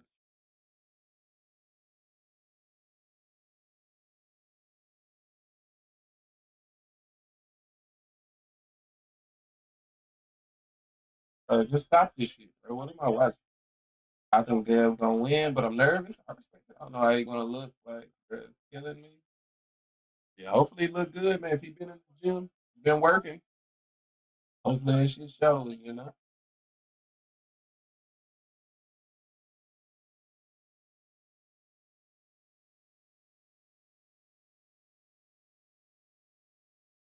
I don't really like. I don't know how this fight came about. I don't know if it's because Brian Norman is a champion and he's just chasing the belts, but I would have felt better, especially from a Devin Haney fan perspective. Like I feel like he should have fought Ryan Garcia again because I feel like Brian Norman kind of presents the same issues that that Ryan gave him, but a lot more explosive. So I don't know why he didn't go for the rematch with Ryan to conquer that mountain. You know what I mean? Rather than going to Brian Norman, which of course Brian Norman is not, a superior fighter, but I'm just saying like the flaws that obviously Ryan Garcia was able to expose. I don't know why he wouldn't go for that rematch. If you're gonna take this fight, you probably would have been better off to take the rematch. But like I said, I know Brian is a champion, so I think that's why they took this fight.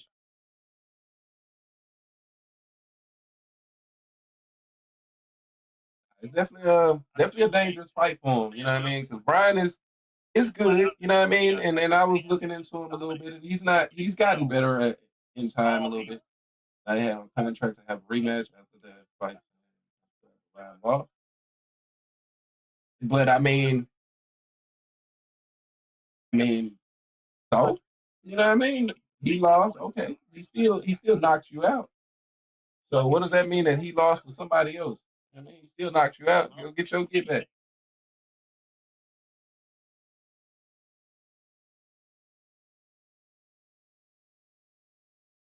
But like I say, the way those boxing negotiations work, ain't no telling what all went into to them not pursuing that. But if it was just based off of that, I feel like that's dumb. To be honest, I feel like that's dumb.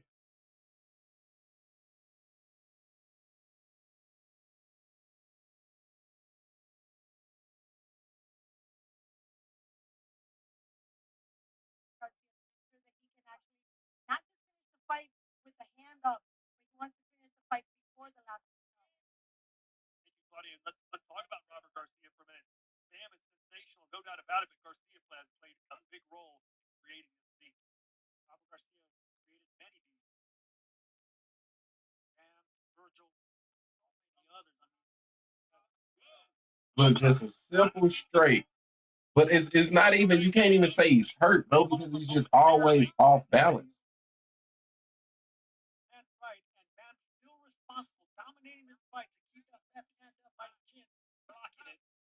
Just incredible self-awareness by Bam Rodriguez. Whether he's offensive or defense, just always on point, always sharp. Left hand, Puma.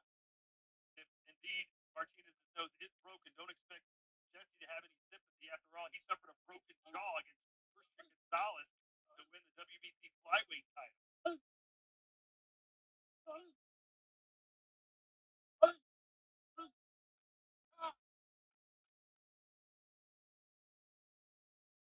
Oh, let me go eat this ice cream before the fight. Nah, I can dig it, bro. I can dig it because I don't know who set up this matchmaking, like how they. I just truly, and in a moment, I remember like I don't know why this fight was not before the Abdullah Mason fight. Like it's such a like you have such a good fight in Abdullah Mason, and you have to go through this while you wait for the next two good fights. Like why not have this fight before those? I mean.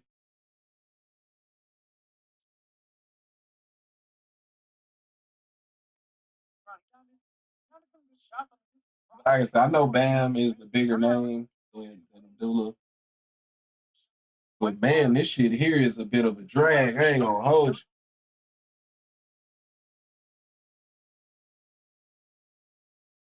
Because the other dude is just bad. But like I say, it don't really seem like Bam is very powerful of a fighter. So I don't even know that I can like we're in round 10. Like I don't even think he gonna get no type of knockout.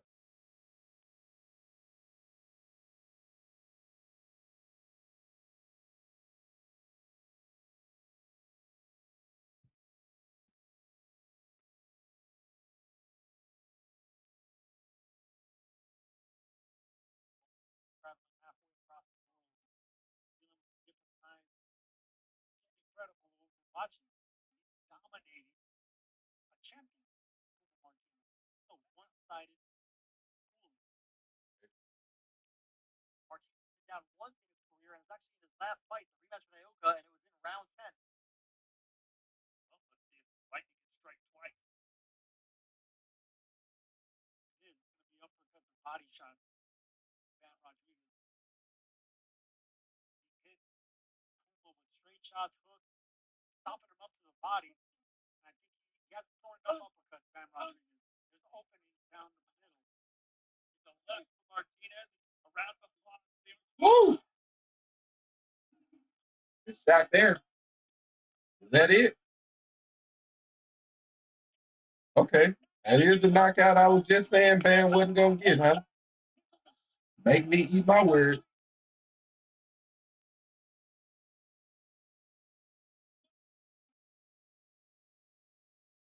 Not to say I'm mad about it though, for sure. Oh shit, I missed it. Yeah. It was a good good left. So the crowd really got him knocked out. So he landed a couple punches.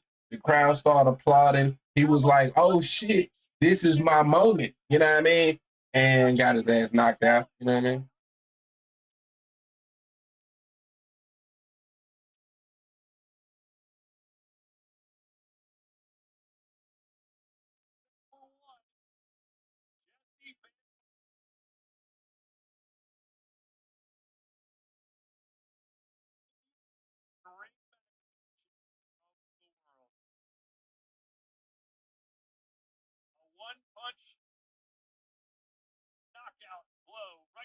So they should have showed the lead up. I feel like that played a part.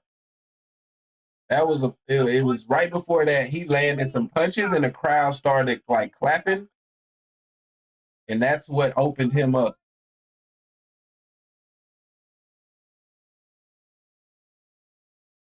He felt like that was his moment.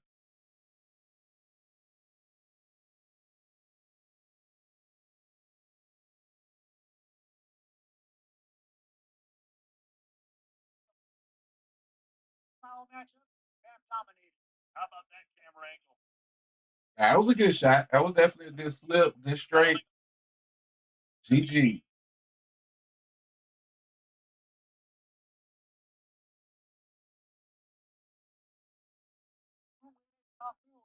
July, that was his last fight. Bam said that was one of his toughest fights of his career. Is there anybody that can compete with this man? Not at 115. I agree with Mike. Not at 115. In 2025, Alexis Cruz and Raul Purmel battled their way to a thrilling. All right, man. Fight.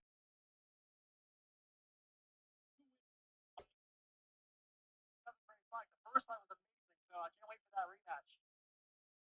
I agree. That was a fantastic fight. I'm glad we're getting it again.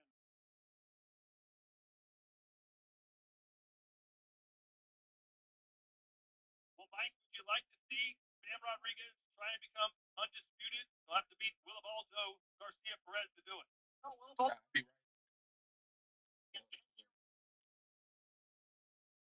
I think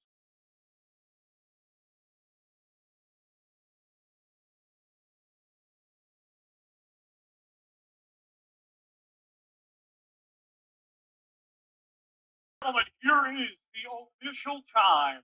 1 minute 25 seconds of round number 10. Our referee in charge, Edward Boyantes, reaches the count of 10.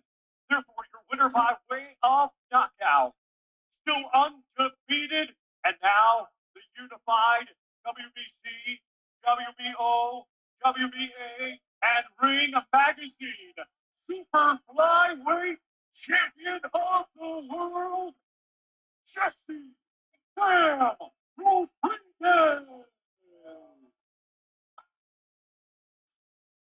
Look at all the gold.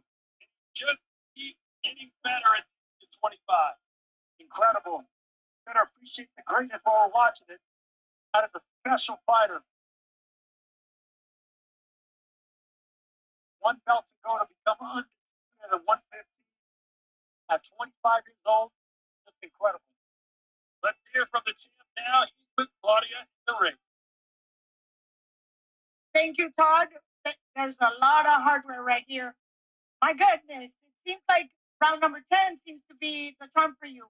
When did you know you had him? Honestly, after round 1. Really? So what took you so long? Because I talked to Robert, I talked to Pita, and there was a sense of urgency, like get things going. So what was taking you so long? He's a tough opponent. I mean, he's a former world champion himself, so that says a lot. Nothing but respect for Martinez. He was a lot tougher than I expected. You know, I give him my hardest shot. Look at my hand. Do you need help? Yes. Oh, yeah. Take a cool. Yes. You need help with all that warehouse? I'm willing to take one. There you go. Here. So with that being said, this has been a very important week for you. You take another title, and your baby son Milo was born. So would you have some words for your son and your wife? Honestly, I could cry right now because, you know, that's the birth of my son, and I miss it for 2 years. So it's hard for me, but it paid off. You know, he'll understand when he's a little bit older. I did it for not only him, but my daughter as well, my girlfriend. You know, she helps me get through the training camp. I'm very thankful for her. I love her a lot. I love my family a lot. So Very proud. Great job. thank you, thank you. Congratulations again. WBO, WBA, and so many titles. Congratulations, Sam Rodriguez. Well, we are 2 title fights down, everybody. We've still got 2 more to go for you. The next is a showdown for honors at 147. Devin Haney looking to become a 3-weight world champion by taking the WBO belt from Brian Norman Jr. The dislike between these two has been real. Best fight of the card, young lion, squaring off. He was the king of the sportsweight division. I bring X, I bring five, I bring such. We got a just in the sun. There's been a lot of talk between me and him, but time has come for us to put up or shut up. Now see very I'm gonna take over my time. You will see pain. Like power, IQ, pressure, fighting on the inside, fighting on the outside, going in there, beating him every which way. He's trapped in the ring with an animal. Now, I'm going to kill him.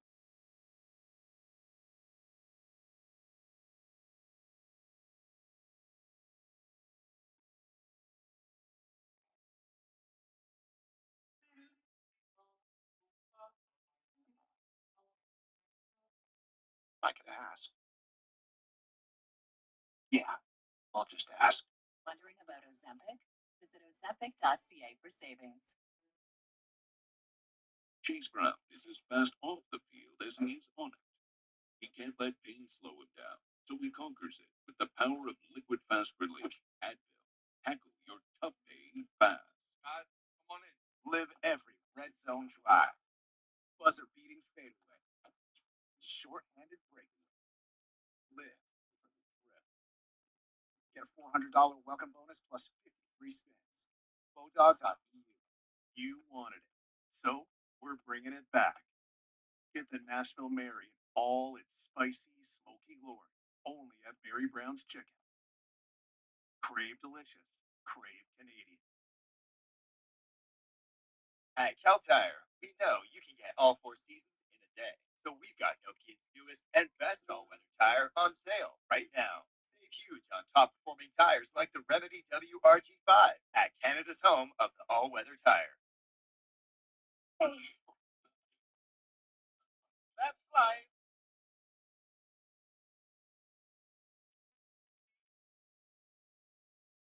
You ride my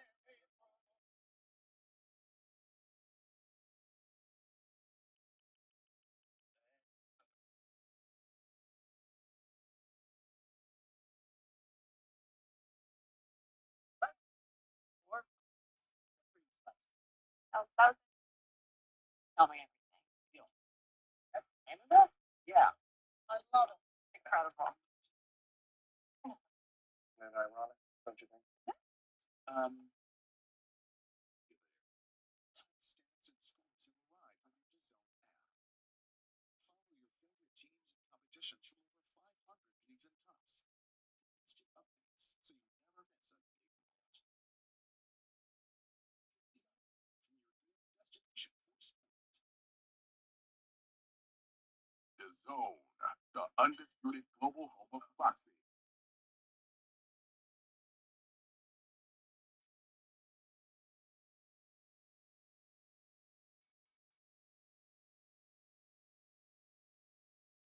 Everybody, welcome back. We are into the early hours of Sunday morning here at Riyadh, where Ring 4 Night of the Champions is in full swing. But it's not just boxing that we've got for you here on the zone. No, we've got plenty of soccer coming your way as well. Tomorrow is the Milan Derby in Serie A, and for Spanish-speaking viewers in the US, the UEFA Champions League takes center stage next week. Standout games there see Manchester City take on Bayer Leverkusen, Bayern Munich traveling to Arsenal, and Atletico Madrid facing Inter. Sí, amigos, tenemos muchísimo fútbol en camino para ustedes, para nuestra audiencia hispanohablante en Estados Unidos. La UEFA Champions League toma protagonismo la próxima semana. Los partidos destacados incluyen a Manchester City frente a Bayer Leverkusen, Bayern Múnich visitando al Arsenal y Atlético de Madrid contra el Inter. Yes, we got all of that for you. Meanwhile, here at the A&B Arena, we are ready for the third title fight of the night. Brian Norman Jr. defending his WBO strap against Devin Haney. What a fight this one looks like. Kate Scott, Malik Scott here with you. Let's talk about Devin Haney for a second. We saw him in the fight at Times Square. He was widely criticized for his fight against Ramirez. So he comes into this fight, fan-friendly fight. How does he navigate that? Well, with Devin Haney, he's going to catch 22 type of situation. He has to appease the public. He has to appease because the performance that he had the last fight, it wasn't too good. He disengaged a bit too much. But if he listens to the public too much and come outside of himself, he could possibly put himself in front of a freight train. And that's that big right. That's a big left hook right hand, in my opinion. Brian Norman Jr. puts that. So Devin Haney has to go out. Hey, man. He's alert because he's dealing with the hardest puncher in this division right now. What about Brian Norman Jr.? How does he approach the fight, or how should he approach it? Brian Norman Jr. should just go in here and be himself. The reputation is out that he's the hardest puncher in the division. He's the champion. And his demeanor, in my opinion, we haven't seen nothing like him since Marvin. So the reputation that he has to go in there and put his hands on Devin. Let him know the hear about me is true. I am the hardest puncher in the division. You're going to feel respect. Time to find out if Devin Haney can realize his dream of becoming a three-weight world champion, or will Brian Norman Jr. continue his reign, his torch for the say, let's say. Here we go. This is the co-main event of the evening. Brian and Norman. Right.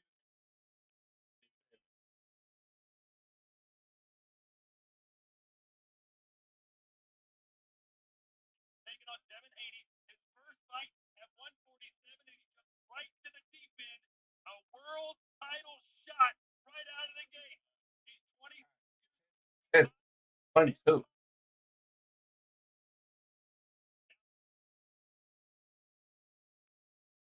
Oh, Devin got that loss removed because of the lawsuit, huh?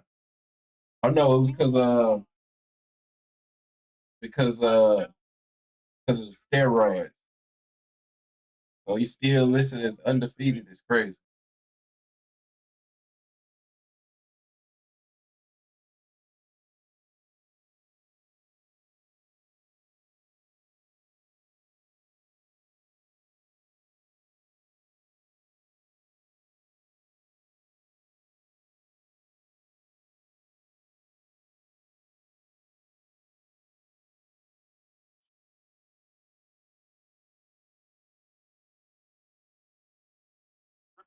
First fight, 13 months. He took 30 punches. The lowest numbers recorded in top. Forgot about that. I forgot about that.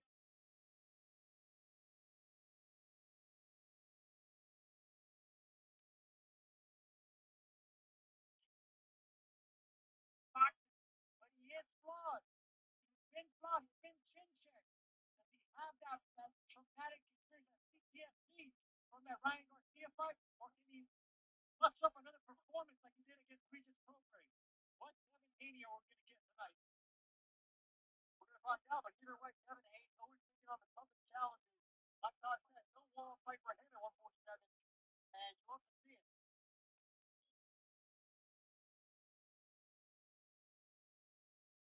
And now let's welcome the defending champion, known as the Assassin 2, Brian Norman Jr.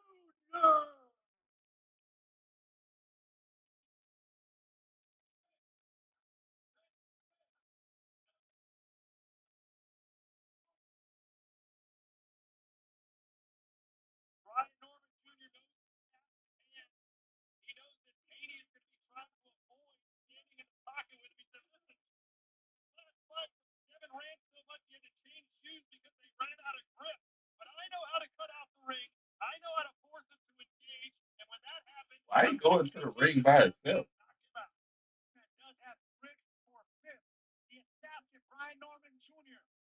One of the scariest knockouts. That left hook, this man can knock you out with either hand, determined. He's coming in as the champion. They got Brian Norman as the favorite. Can't wait. Gotta love it, right? Brian Norman. Where's his team at? Why is he out? Oh, they already in the ring. Oh, okay. I don't know if I've seen that before. Look at that. They just smiling and shit. They just happy to be here.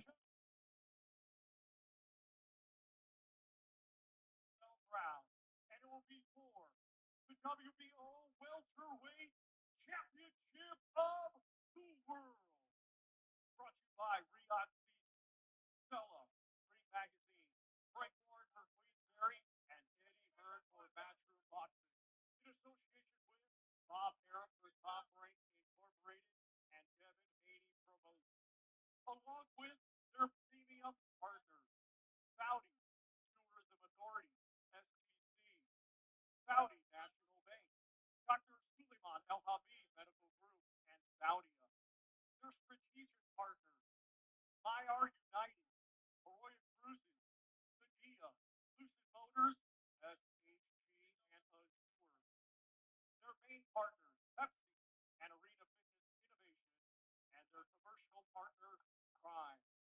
In distinction by the Saudi Boxing Commission President, Jose Mohan, along with the World Boxing Organization President, Fabo Olivietti. The judges assigned are Mike Fitzgerald of the United States, Leszek Jankowiak of Poland, and Jerry Martinez of Puerto Rico.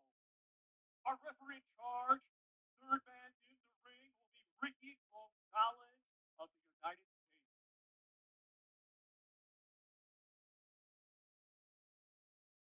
Introducing to you first the challenger.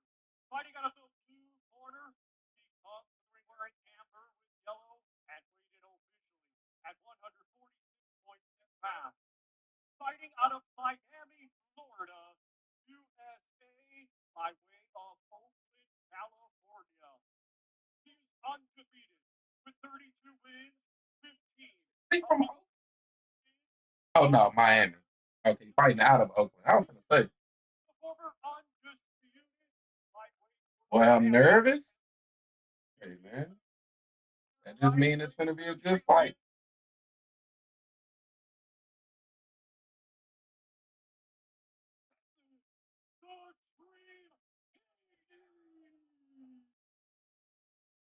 Well, don't tell me I'm out of Cinderella.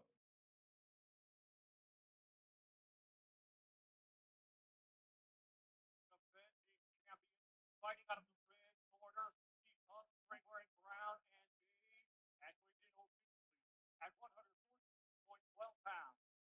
Hailing from Decatur, Georgia, USA, he brings an undefeated record with 28 wins, 22 of his 28 wins. What style of fight is gonna be?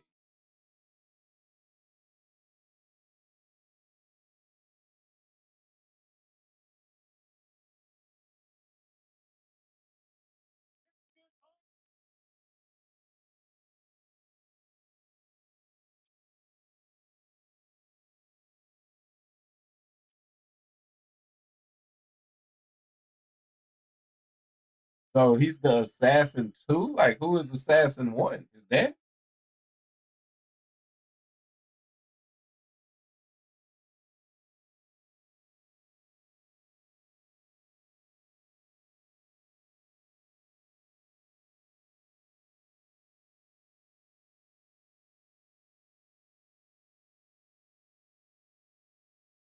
I mean, that's the thing, he was draining himself, so could be good for him. You know what I mean? That's the downside of trying to be a weight bully.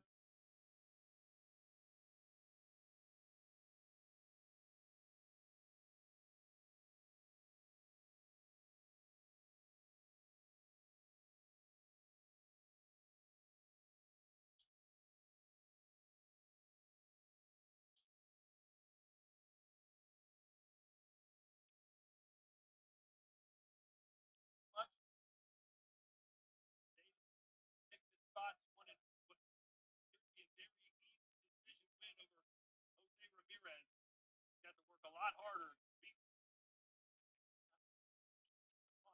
You cannot be on the championship level long. It's true. You gotta be able to conquer that shit on the inside, man.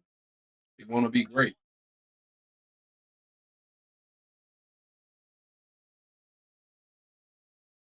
Definitely a slow pace.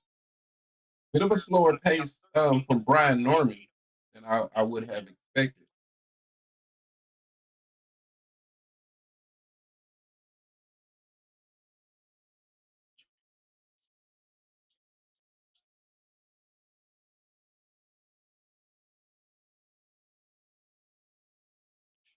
Like Norman Jr.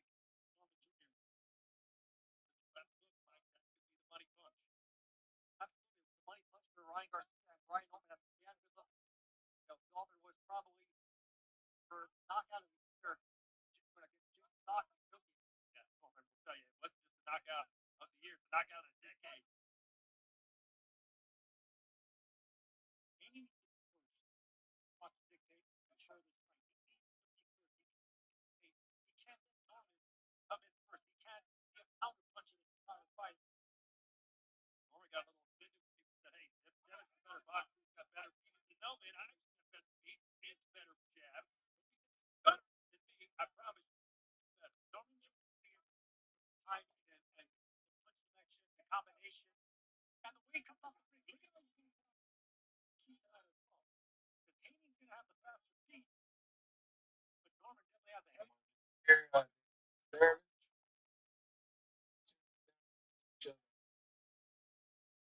Definitely need to pick up the pace. Brian is winning around us. So.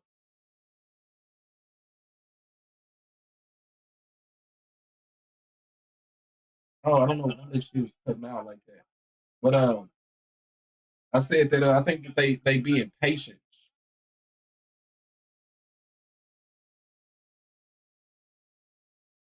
But he gotta step it up though. He losing right now. And since Brian Norman is the bigger puncher, you don't want to get outboxed these early rounds.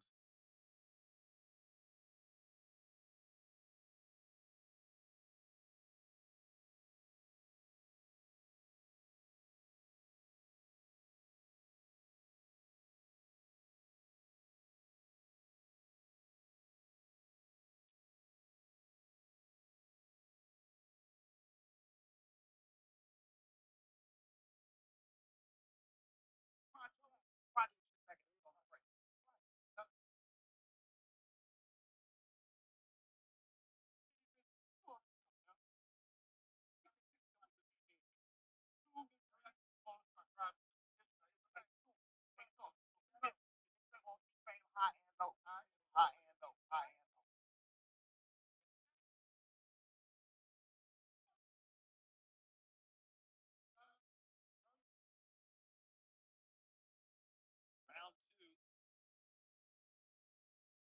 Sergio, what did you think of Haney's first fight at 147 pounds? Do you think he's just maybe trying to see what Norman's power feels like a little bit before getting a little more involved? He's only 3 rounds in, and it's welterweight did keep talking. I want to see him. He does get it. 2 minutes. That's 3 rounds. Sorry, but minutes. Fair enough, Sergio. It is 4:20 in the morning here. 4:20. Uh-oh. It's not here, Mike. This fight was a virtual pitch on. Yo, I just kind of peeped that. When dude said 420, he said, not here, Mike. Talking about Saudi Arabia. Can't make them jokes there.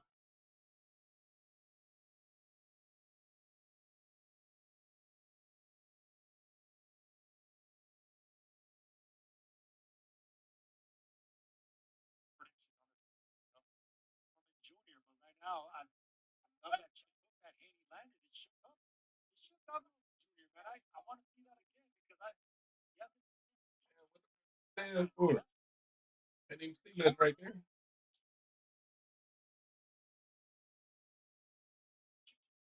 their own weight with their own strength. Right at 780, did not want to tune up at 147. He went right after a world title. Not just a world title holder, but one guy. Good left. Good left by Haney. Oh, good shot. Good shot. Good shot by Dev.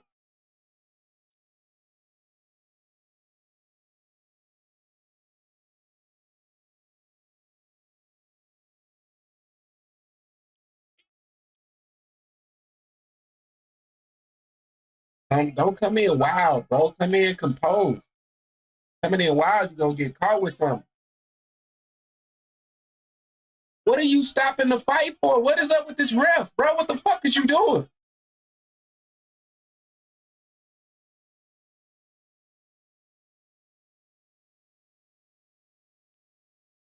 Bro, they're finna get caught. They're finna get caught. Watch. He finna get caught. He too wild right now. He too happy. He too happy.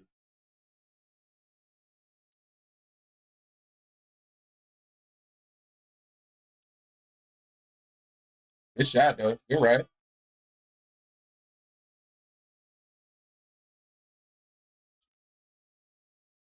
Bro, this ref is like, he's just on Dev. For what reason? I'm not understanding.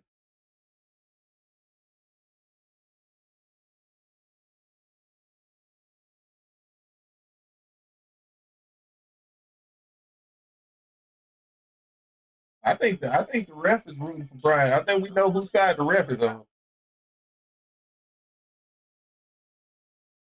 I was just thinking before the last round how he was telling him he don't hit hard. Like I think that hurts you as a corner if you're going out there saying that this person don't hit hard, and then you know what I mean, your fighter gets dropped. Now what do you say?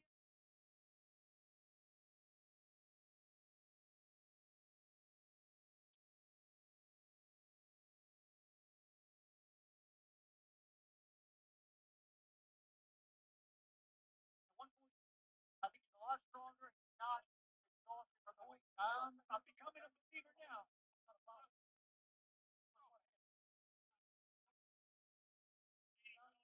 go downstairs, touch the body. We're about to find out what Brian Orman Jr. is made of. Yeah. I see what Brian is all about, man. How is he going to react? One coming from the nose. I think he's just shell-shocked right now. I can't believe what hit him. Exactly. That's what takes away the confidence from monster punches. When he goes to a fight thinking that Say something about the elbow. You're steady pointing at Devin. You ain't said nothing about this fucking elbow.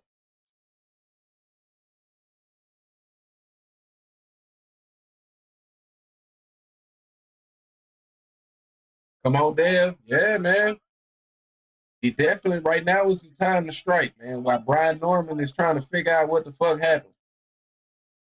You don't want Brian to get confidence again.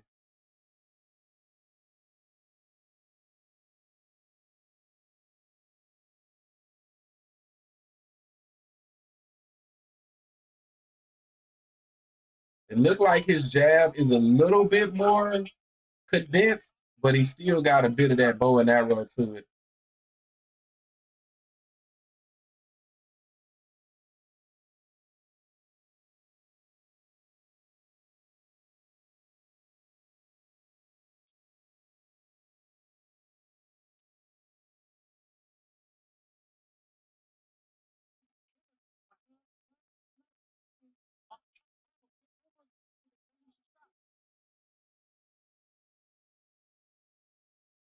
It's a snapping jab, though. It does look better. It does look better.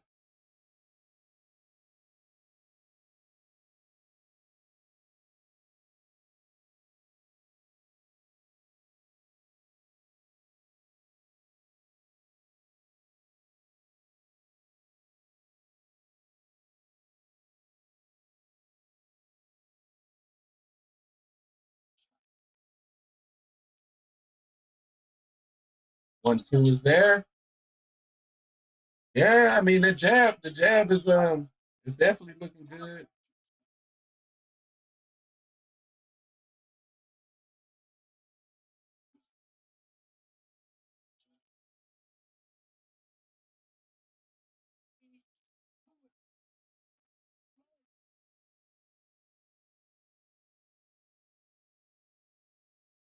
That was a good shot to his shoulder.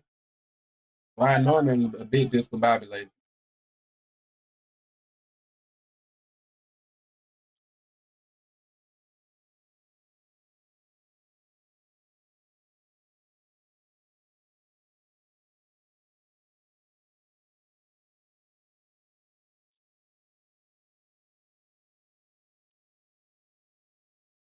All right. I mean, Devin is up 2 rounds now, right? Because I feel like Brian got the first round, then a knockdown at 10-8, then Devin got that round. So it's still a lot of fight left though. So hopefully he don't get overconfident because he's still only up 2 rounds.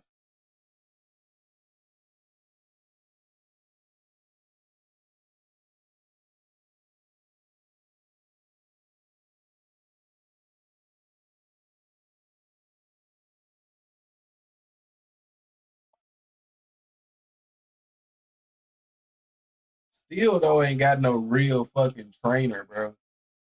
Like I just don't know how well of a trainer Bill Haney is.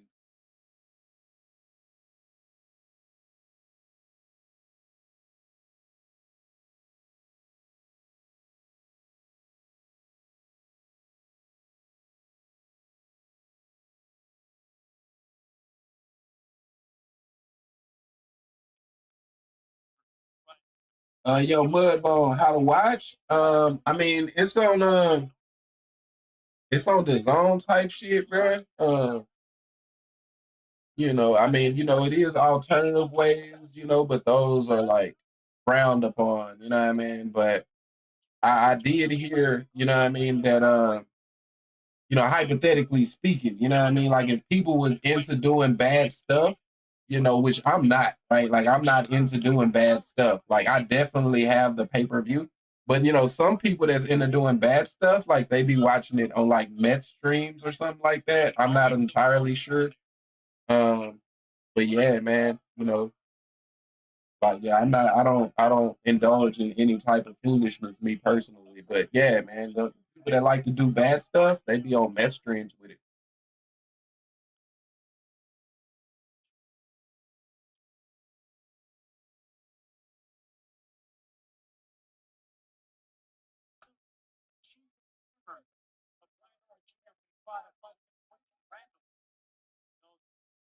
Hey, Long punches, caught at range. That's what he out. A lot of people thought maybe Katie would run common juice.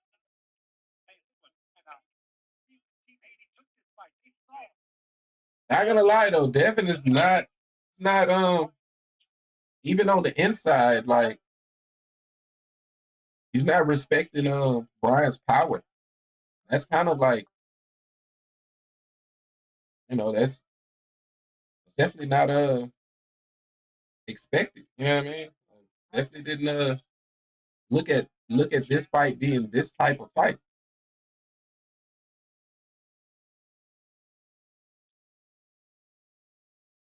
Good jab.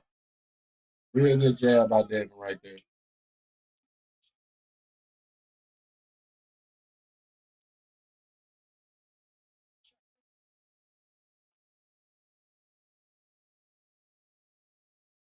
Good defense. Good defense.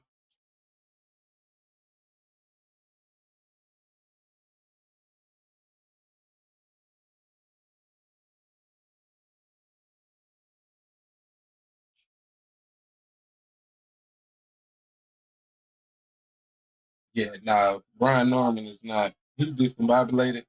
And which I remember, like, that was my first mind. My first mind when I first looked at him was that he just wasn't on that level. You know what I mean? Like he still ain't on that level.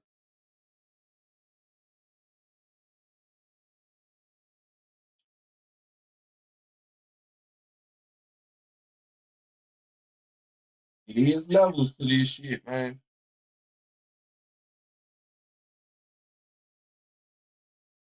But you look at it, I'm not entirely, I don't really believe Ryan Garcia is on that level. So that's what makes Devin like Devin is an interesting fighter. But I think it will benefit him being at 147 because it's well known he's been like a known weight bully and he just outgrew the ability to drain himself down that small anymore.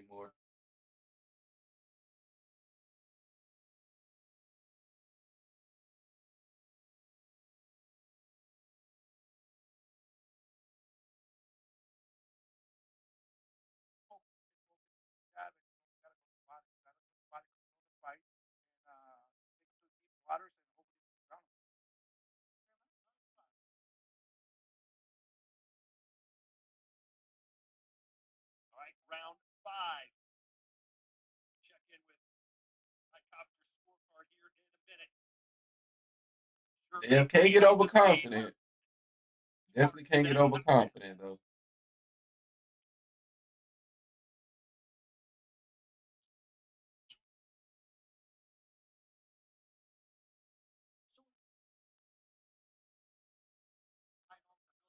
Fighter, comic ball, he doesn't fight that way right now.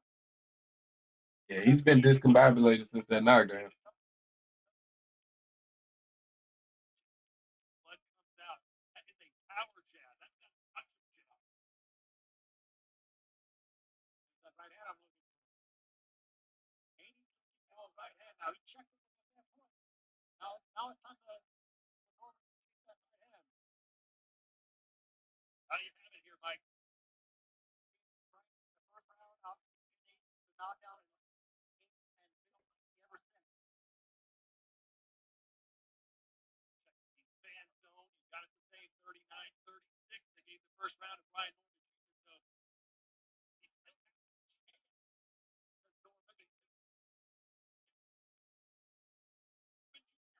So shot. Beautiful wild-time right hand. In the last fight, Van Rodriguez completely outclassed someone. And this is somewhat similar to that fight, even maybe more dominant against a world champion.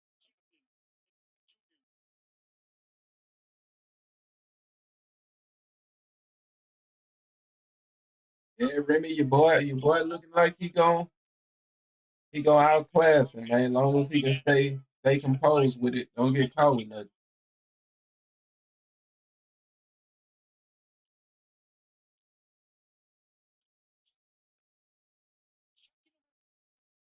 Defense, good shot.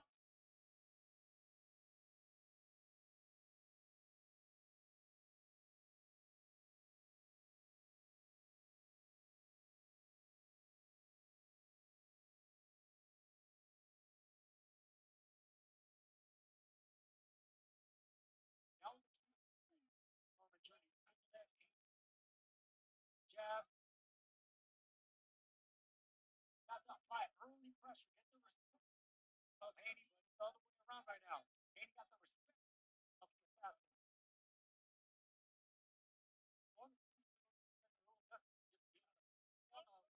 Way out of range. I was going to say he just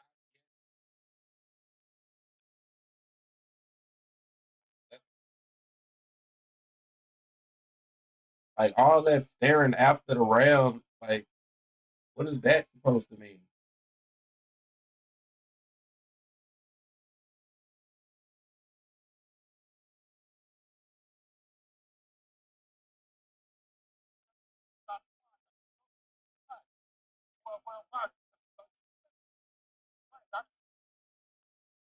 Kevin Haney blocked it perfectly with that jab.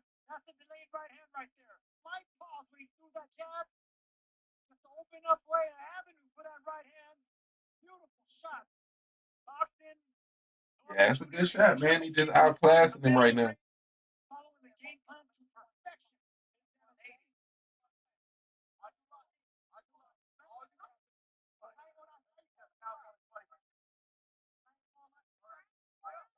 I blame his daddy though. I blame his daddy. They was happy to be here. Devin couldn't punch. You know what I mean? All that shit is recipe for exactly what we see. But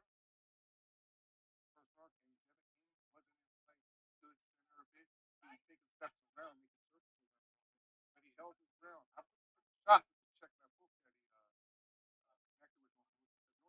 Bro, swinging that ghost right now, man. Come across a big knob, got his chin in front of the keyboard off. The boxer like 17, he can afford to do stuff like that. When you're running successful, now the people who are 17 is trying to test with full right here. Still have to deal with still have to be careful because You letting Devin be the stronger fighter on the inside and everything. Like after after they clinched, Devin, turned him. Like just he's controlling the fight.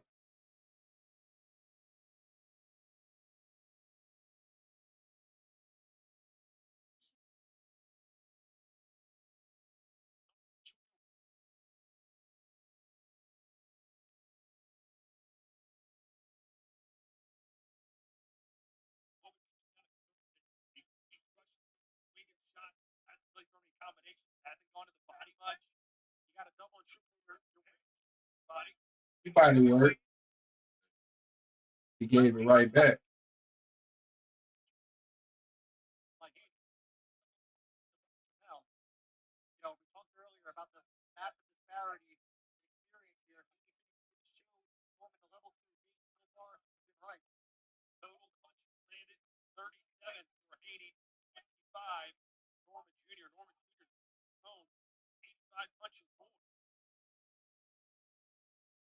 Jab throw. Look at that ghost, man. I know he discombobulated.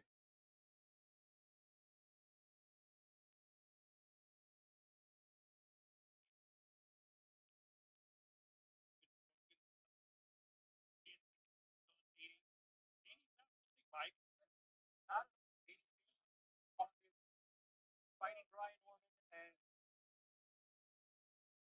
you're gonna have to take Brian Norman case for it too.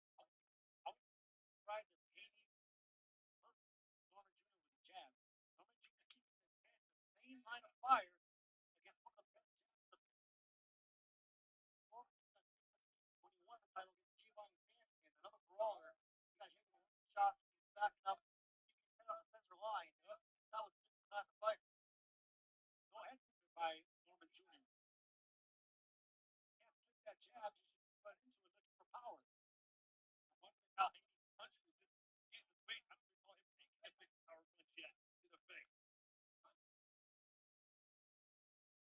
Let's hear now from Anthony Yarde's trainer Sunday, who's the audience.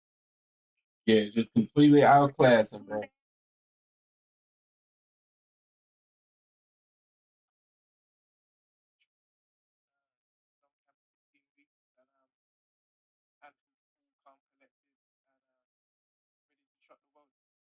Let's talk about. Yeah, man. I definitely at this point, Devin is definitely a product of Floyd. So as we get to the later rounds, that's when I'm pretty sure he'll go into his Floyd, you know, just make sure he don't get caught with nothing stage type shit.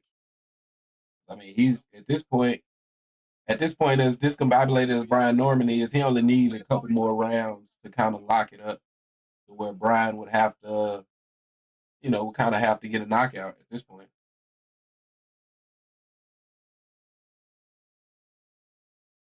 But I mean, the way he's looking, as confident as he's looking, maybe he'll go for the knockout, to be honest. He kind of needed to kind of reset the narrative that people have on him.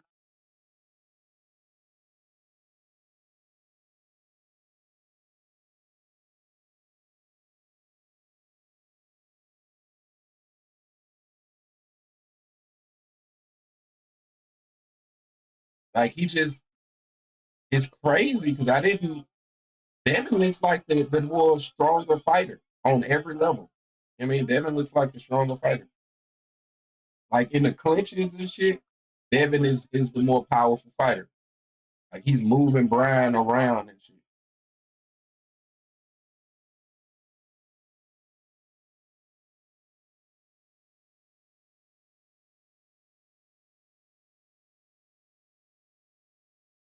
It's back against the wild though, man. Hopefully this is the birth of a new Devin Haney, When you're back against the wild, you gotta take more risks. That's what it takes to be a better fighter.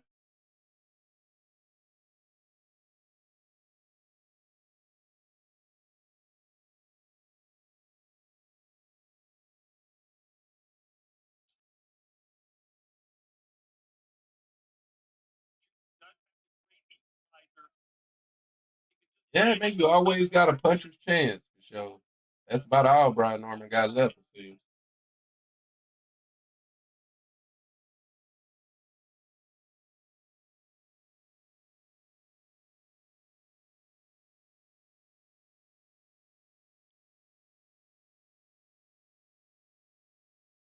And as I said earlier, the thing that still, hopefully is on the mind of Bill Haney and Devin as well, is that he's yet to actually get hit. You know what I mean? Like Brian Norman is so discombobulated. Devin has yet to actually take a good shot. So we still got to see how he's going to react to a good left hook. You know what I mean?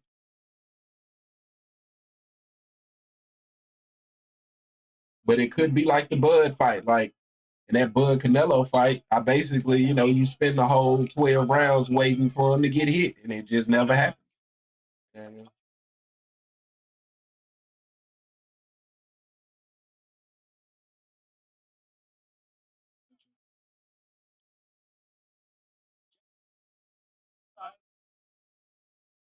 But I'm gonna be honest. I'm not sure that there's a lot of fight left in Brian Norman. You know what I mean? I'm not sure it's a lot of fight left.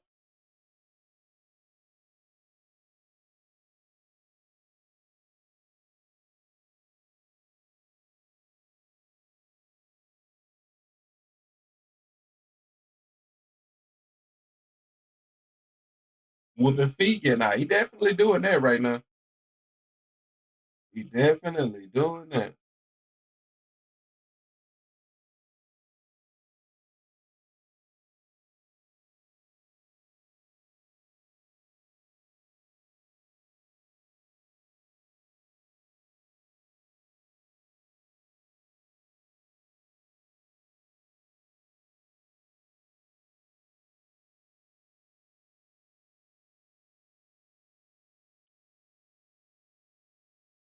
Like, what you got your phone in your hands for? Like, honestly, bro, like, what are your priorities here? Why is your phone in your hand, bro? Like, who are you talking to on the phone, bro? Like, like, why is this man like, am I tripping? Am I tripping? Like, like I think I've ever seen that before. Why is this nigga phone in his hands, bro? Like, you not watching the fight? Are you like cupcaking on the phone? They happy to be here type shit. He on the phone talking to Auntie Janet, you know what I mean? Talking to his cousin on his daddy's side. Hey, y'all see me on TV? How I look? You know what I mean? Type shit, bro. Like,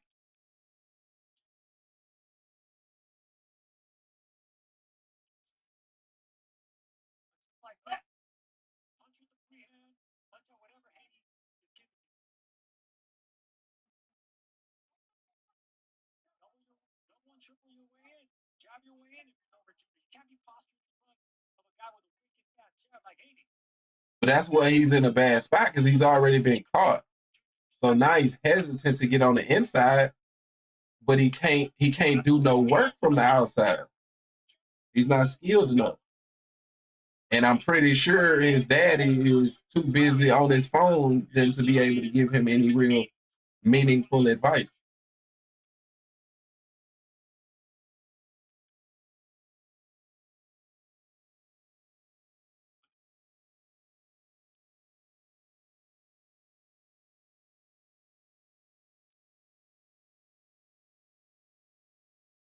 You got to do work right there. Like, you got to do work. You waiting for the ref to break you up when you can't do work on the outside. Make it make sense.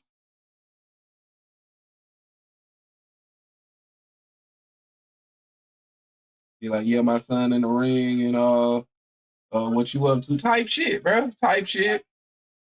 You know what I mean? Type shit. I'm honest to God truth, I can't think of any logical reason while he would have his phone in his hands while he goes into the ring to give that advice. You know what I mean? The only you was on the phone when the round stopped, right? I just is no logical reason for it. There's no unless you got somebody that's giving you advice that you're gonna give to him, if that's the case, why isn't that person here? It would be my question. Like, this is too big of a moment for you to be on your phone. You know what I mean? There's no reason there's no reason, bro. Unless y'all ready to throw in a towel and you trying to check traffic, you know what I mean, to see how long it's gonna be. I don't know. Like, I can't think of a logical reason why why anybody would have a phone in their hand.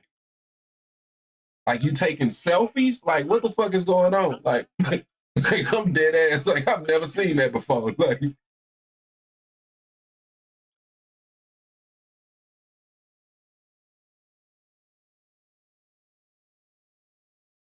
Mr. Walk 'em down.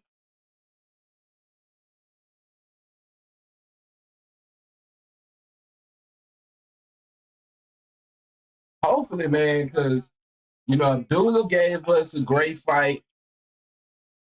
Bam gave us a exciting ending, but a boring fight. This fight has been, I mean, it was exciting there in the beginning, but it's just like, I'm just, it's definitely been Devin outclassed. You think this split is over? Yeah, nah, it's pretty much over at this point. I feel like I say, when I seen the phone in bro hands, well, he still got that fucking phone in his hands, bro. Like, he still got that. He ain't got no pockets. He can't put it in his pocket.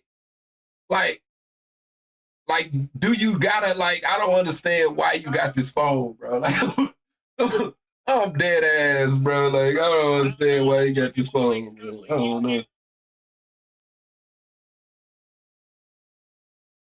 But then to go, man, I don't want to hear shit. And nah, he definitely outclassed, bro, man. He definitely outclassed him, man.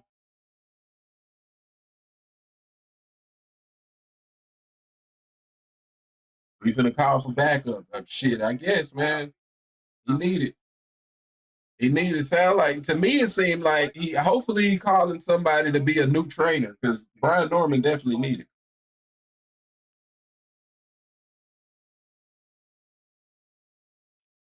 Like I say, bro, leading up to the fight, like I say, when I did that interview and he was so excited to be there, like, Brian Norman only 24, you a 24-year-old undefeated champion. It's so easy to get overconfident in life, bro. Like, at 24, you gonna think you invincible, you indestructible. You need that calming force.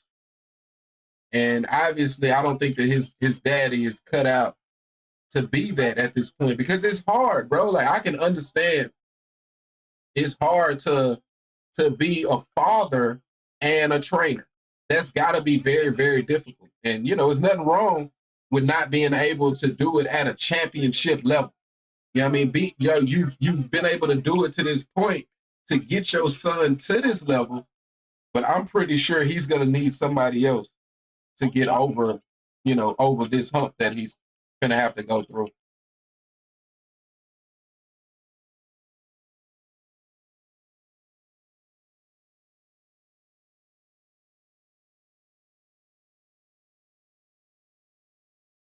He's got no answer. Like, you can just tell since that knockdown, he's had no answers. He's got no answers. Look, just elbow. His best weapon is his fucking left elbow. Oh, finally the ref said something in round 9. It only took 9 rounds for the ref to say something.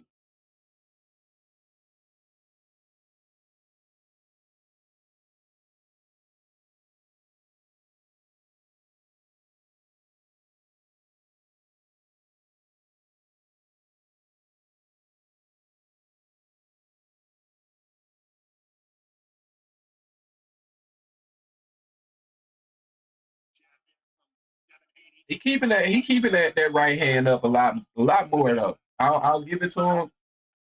You can tell that they worked on it a lot in the gym. You know what I mean? He's definitely got better with his jab.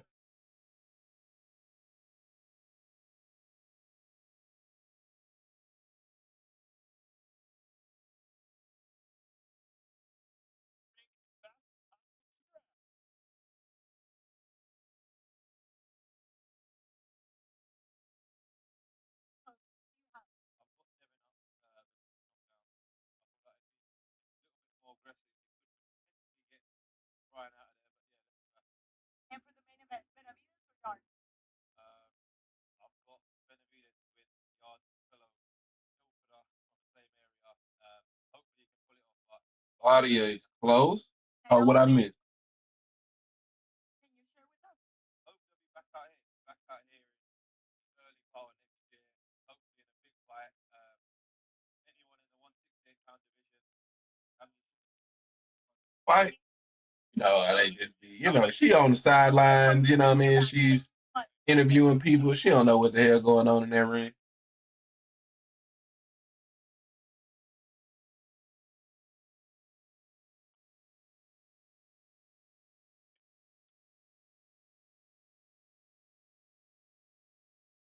I don't know if maybe just picking out some rounds or Norman Jr. finding some offense.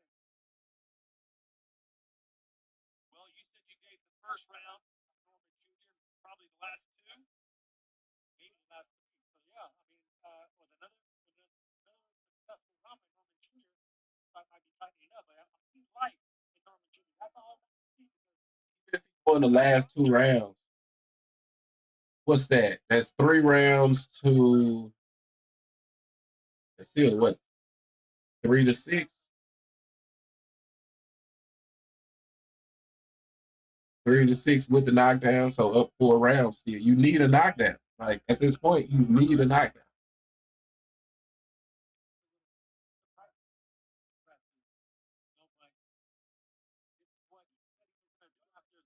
But you didn't want it to get to this point. Devin definitely didn't completely close the show. Because a knockdown can still happen. You want it to be where a person got no shot. They got to get a knockout. You know what I mean?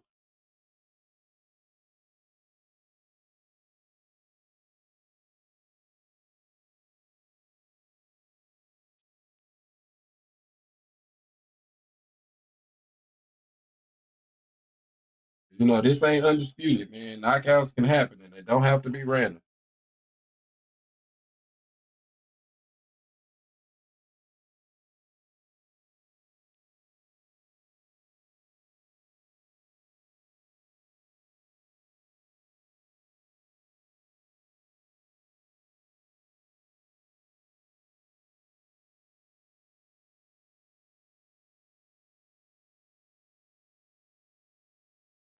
worried about the tire.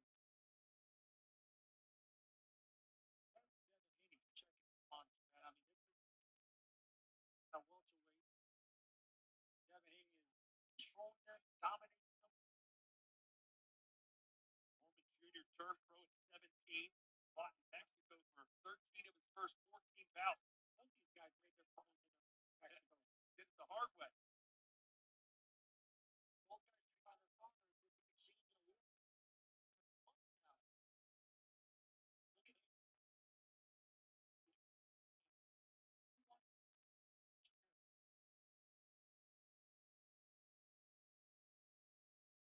He has done everything right. Just to fight in the middle of the ring, not preserving himself, staying off the ropes.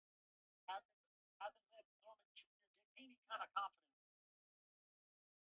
Gonna flip that jab, that Brazilian jab of Devin Haney.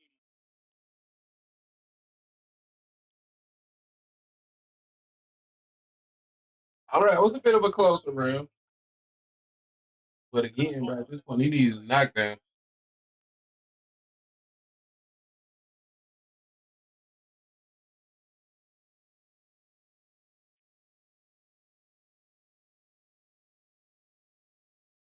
Connor Ben, interested in the Yo, long shirt. What's good with it? no question. You disciplined? Nah, I can dig it.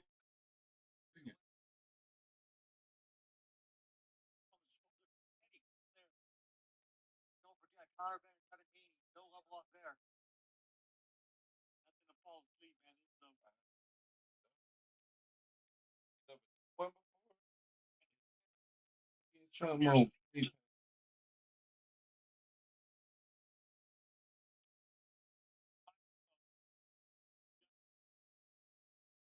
Does need to go for broke. You know, I don't know why it didn't pop up on Twitch. Okay, yeah, $5. Hey, man, I definitely appreciate that. I definitely appreciate that. For sure, for sure.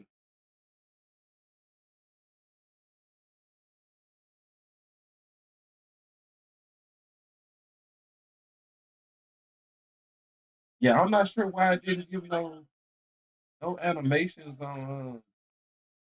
But yeah, I got it. I got it, long shirt. Definitely appreciate you for sure.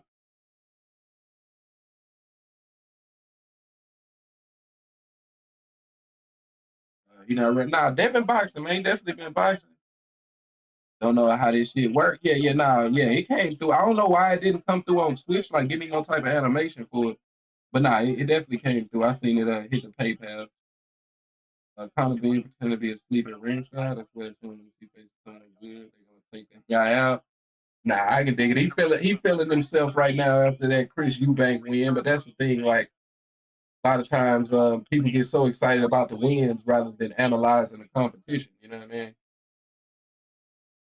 But it's a big name, so he probably gonna look to fight the winner here, right? So I think that's a good fight, Devin and Conor Ben.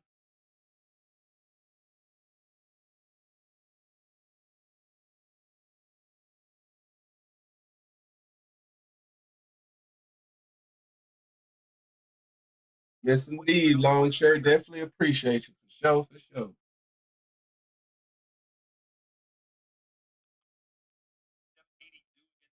heavy-handed puncher after Ryan Garcia.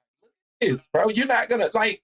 He's got him in a full Nelson, bro. Like it's a full Nelson, bro. Like you're not gonna say nothing.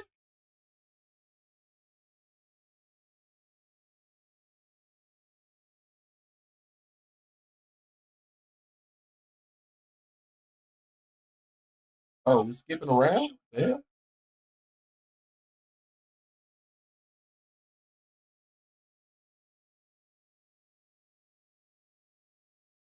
That's why everybody, when I was talking earlier, when I was like, why is nobody happy? It's 5 a.m. over there. They over there tired as hell, man.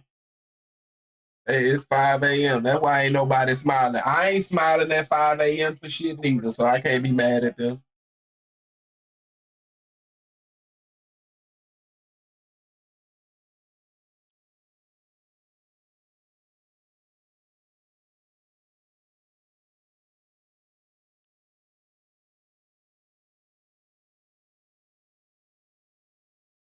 Like, like you gotta get a knock. You gotta at least put him on his pockets once at this point. Like, what are we in? Are we in first grade, bro? Like, what is up with the bumps after the rounds, bro? Like, what is this, bro? Like, y'all literally are fighting each other for 3 minutes. Like, you being tough in between rounds really don't matter, bro.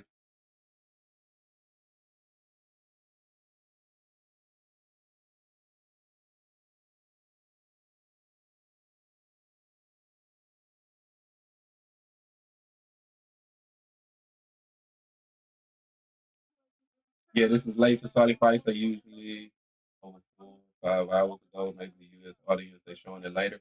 Yeah, I guess so. I guess so. I definitely appreciate it though. You know what I mean? I appreciate it. Which the irony is, it was still a bit of an early start. I felt like, you know what I mean? Because the Dula Mason fight was at like 6 Eastern, so that's kind of early. I feel like it's 5 a.m. And so yeah, that's what they said. That's what they just said. It was 5 a.m. I would say that's why ain't nobody over there smiling. Because earlier I knew it was something, bro. Like I watch enough fights and I know how the fight industry goes. When I was like, bro, why is nobody smiling? You know what I mean? But it makes sense. When they say it's 5 a.m. type shit.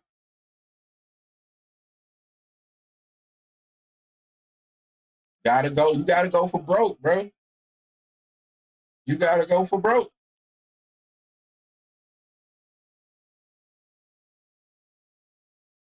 Whether you lose by decision, whether you lose by knockout, it's still the same loss.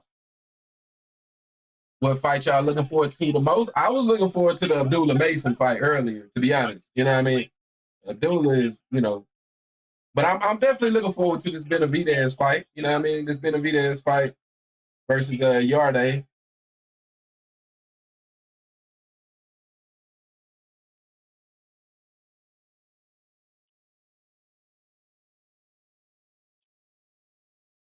Was normally the call would have been over by now. I can dig it. I can dig it. Say, I'm glad they compromised for us over here, man.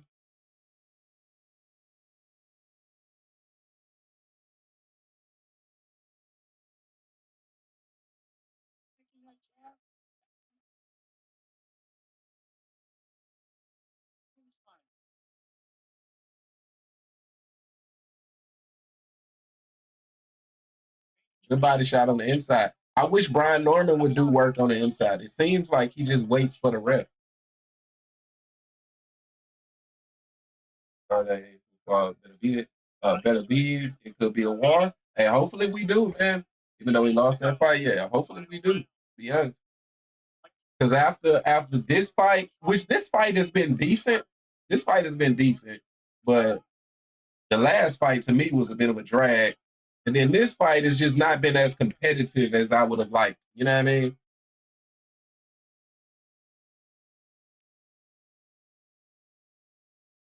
But it's been exciting. You know what I mean? They've had their moments. You know, and it's definitely good to see Devin be able to come back.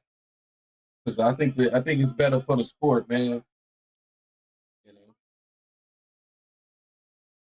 Especially, you know, without Tank, you know what I mean? If Tank, you know, is going through whatever he's going through, like it's better for the sport if Devin can kind of get back to that point where you know he's one of the big names.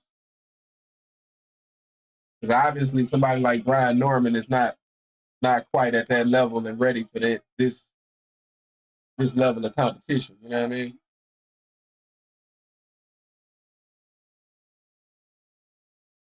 Don't got a mark on his face, man.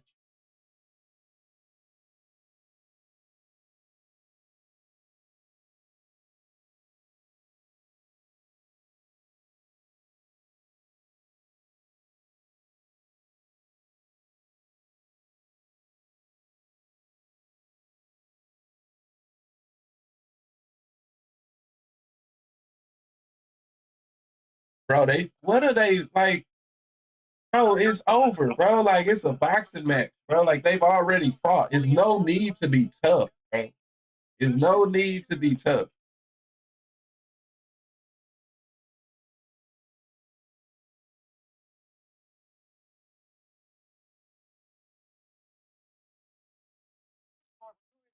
Knockout we're looking at right now in round 2, right, Todd? That was it. People question him in 8 parts. I question his chin. I question That's the thing. We still don't know about his chin. We still don't know about his chin because he was not actually hit. I don't think he was hit clean, but that's a jab that was hit. You know what I mean? The best punch they're gonna show. Look at that. What is that? So show me something. I don't think he's got hit with anything other than a jab. Yeah, so I don't think he got hit, man. Like,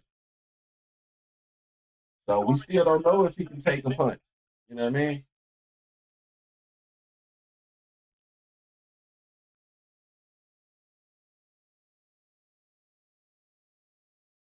But I would say it's definitely better to not know.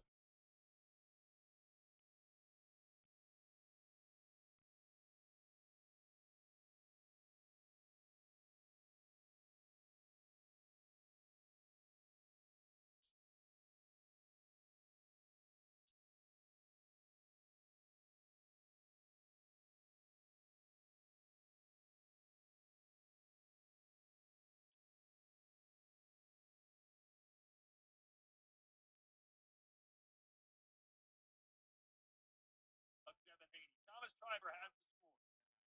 To this shit for sure, man.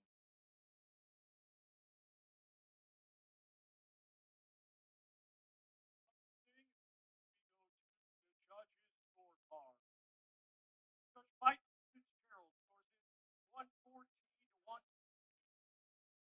Judge Jerry Martinez scores it 117 to 110. And Judge Leszek John Kobiak scores it 116 to 111. All for your winner by unanimous decision. And 114, 113. I mean, that was kind of I mean, yeah, I don't. That would mean that they gave him all of those those later rounds. I don't think so. I don't think so. I don't know if it was as. I don't know if it was as far away as one of the scorecards, which was 117 or 111 with that 6 rounds. Nah, I can see that. I can see around 4 or 5 rounds. 6 is a little much. I can see around 4 or 5 rounds with the knockdown. You know what I mean? Because it definitely, Brian kind of got some of them later rounds, but I think that was because Devin kind of was taking it off a little bit. But that's why I was saying he definitely was at a point where he needed. But 114, 113 is definitely saying that they gave him all of those later rounds.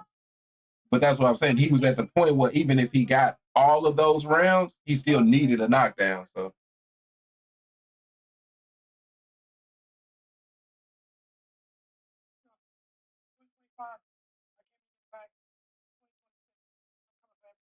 And you're definitely making a nice little mark in this division.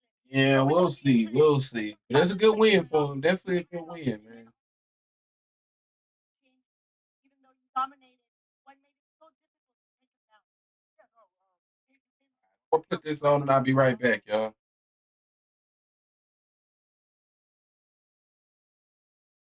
Justin that as well. But he's a true champion. He's definitely better than I expected. But I give him credit for thank him for the opportunity. Give me the opportunity to become champion again. You just said he surprised you. What surprised about him? What was different? What was new? Well, like I said, we trained for how he came out initially, but he made an adjustment, like champions are supposed to. So we readjusted and we racked up those rounds. We mentioned before, you've been dominant in 2 divisions, and now this is your 3rd division. So is 147 where you feel the best? Yeah, of course. 147 is the weight class that I was supposed to be at for a long time. My dad has been telling me he's trying to move up for a long time, but so much at stake at 135 and 140. But I'm here to stay at 147 for a long time. I know this is very soon. You just got your belt, but who might you like to face in this division? Yeah, we taking on all comers. It doesn't matter who it is. Whoever my dad said he want me to fight, that's what I'm gonna fight. Mr. Bill, any words? Allahu Akbar. No name? Come on, a little something, something. Listen, thank you for a wonderful night. Yarde is amazing. Turkey Al-Sheikh, Steela, Dr. Rakan, you know what I mean? Thank you for this opportunity. This has been a dream come true. And I mean, I'm going to let Champ enjoy his night, and I'll let you know on another day. I'll wait. Thank you so much, and again, congratulations. Back to you, Kate. Thank you, Turkey Al-Sheikh, His Excellency, y'all season, ring. Thank you, guys. Thank you. Yeah, thank you so much, Claudia. Joining me now to talk about what we just seen, 2 very interested spectators. We've got the welterweight contender, Conor Benn, and his promoter, Matchroom chairman, Eddie Hearn. Let's talk about what we just saw then from Devin Haney, because great performance from him. First of all, were you surprised when he got the knockdown in the 2nd round, and has he changed your perception of him with that? I mean, listen, he caught a good shot early on. Credit to Brian for getting up. I mean, it wasn't really a great performance in my opinion. He looked scared. He looked scared of his own shadow in there. So he engaged differently the way he did in the I don't think Benevidez, he didn't really want to engage. He's happy to nick rounds and nick fights. But for me, yeah, there weren't no entertainment in there, and it's entertainment business. Ultimately, I give people fight of the year contenders. He puts people to sleep. I'm not talking about in the ring. It's fighting talk, Eddie. Obviously, you've got to decide who you give Conor next at 147, which is the division he says he wants to campaign in. Devin Haney's now the WBO champ. Is that fight one?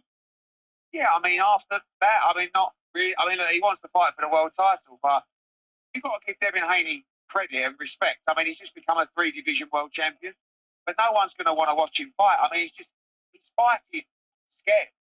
And oh, hold on though. He went up a division. He went to 147. He fought an unbeaten champion. Yeah, and one of the biggest punches in the division. He doesn't want to engage at any moment during the fight, and you can't. You've got Turk Al-Sheikh who's paying the money. You had the fight at Times Square, and then you had that. So that's why I'm saying you have to give him credit because he's become a 3-division world champion. But he said to me, he came over to the ropes after, he said, you backed against me. I said, mate, you've got to switch it up. You can't keep fighting like that. Because no one's going to want to tune in and watch. And again, amazing achievement, but he doesn't want to engage at all in the fight.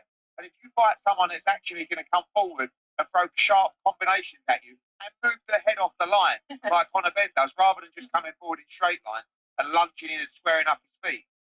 But, you know, of course, he wants to fight all the champions, but I wouldn't say that he's the guy we're going to be calling out. But how about Rolly Romero, WBA champ? He should get it. He should get it, no problem. That'd be a fun fight. That excites me. Ryan excites me. See that in there. I don't want to give people that. What, scared fighter? He's scared of his own shadow. He didn't even want to throw a jab in case his own jab caught him back. Do you feel the same? Do you feel that Rolly Romero's look, fight? styles make fights. Conor's always going to be an exciting fight, but he's got his eyes on that WBC strap. You know, I mentioned the other champions, Rolly Romero, Lewis Crocker, and he's like, just give me that WBC. And it looks like that's occupied. Yeah, but that's going to be in February by the sound of things. So we spoke to Turkey Sheikh tonight. He was talking about the winner, maybe Cinco de Mayo in Las Vegas. That would be nice to bring very nice. 10,000 Brits over there. Ryan Garcia, Barrios, Cinco de Mayo in Vegas. That is the dream. Yes. If we can make that happen, that's what I want next. If not, then we go Rolly. If not, then we can go for 7. I'll keep it PG. We can keep it for Haney.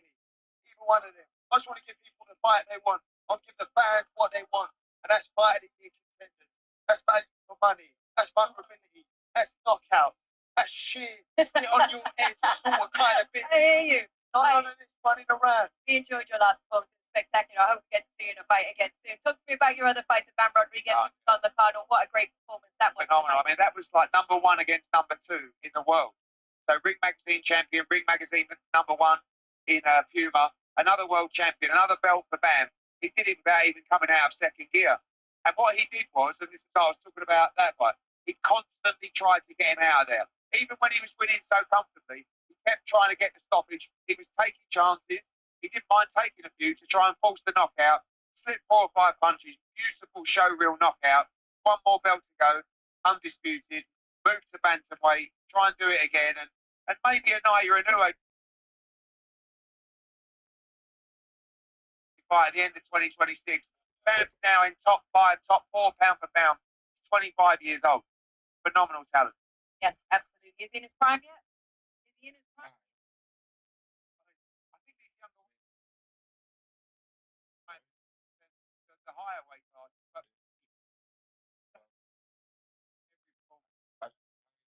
right now, Do you still have long shirt. after a very short break with Anthony Yarde? I can drop my Discord. Add me on Discord. I can how can I say this? Damn, how do I? Hold on, give me a sec. Give me a sec.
Damn, how do I copy my Discord name? What the fuck?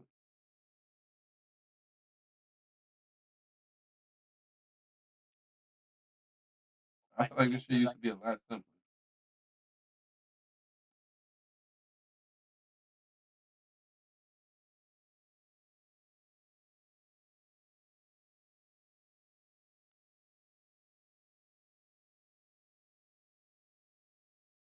Competitions from as little as 5 people.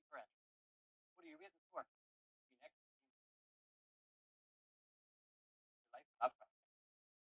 Let me just manually type this shit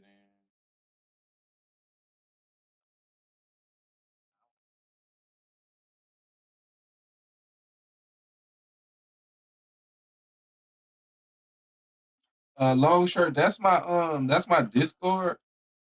If you add me on Discord, then I'll send to you how you can watch it. You know what I mean? Because you got to watch it on pay-per-view. So yeah, I'll send you the pay-per-view information. But just add me on Discord. You know what I mean?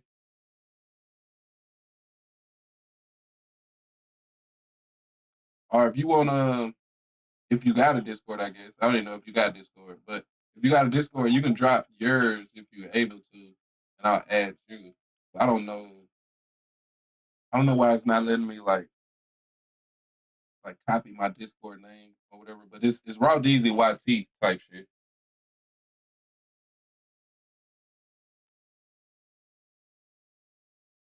But yeah, if you can't add me, you can just drop your Discord name if you got one.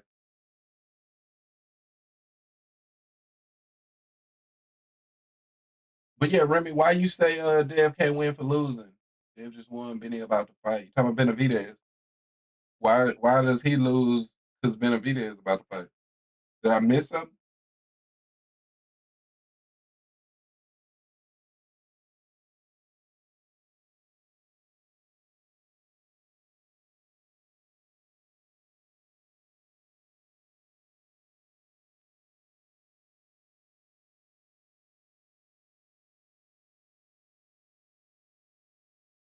It's gonna check. Well, that's the Raw DZ YT.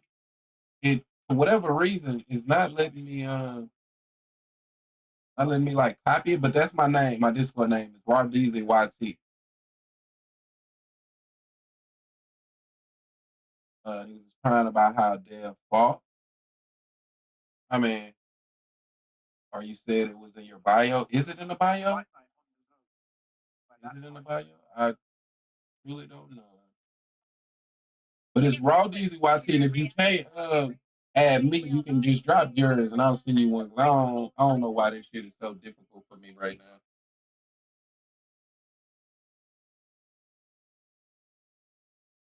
It used to be easy just to copy your Discord name. I don't know why I can't figure that shit out.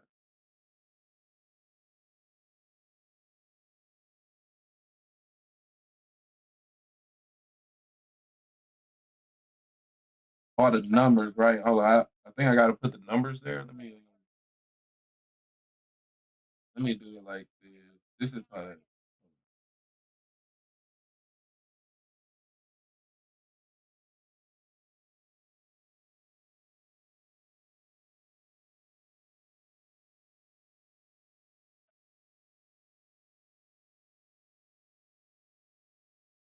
I'm not sure if them numbers are still necessary. Yeah, like I say, if that don't work, just drop yours, and I'll add you type shit.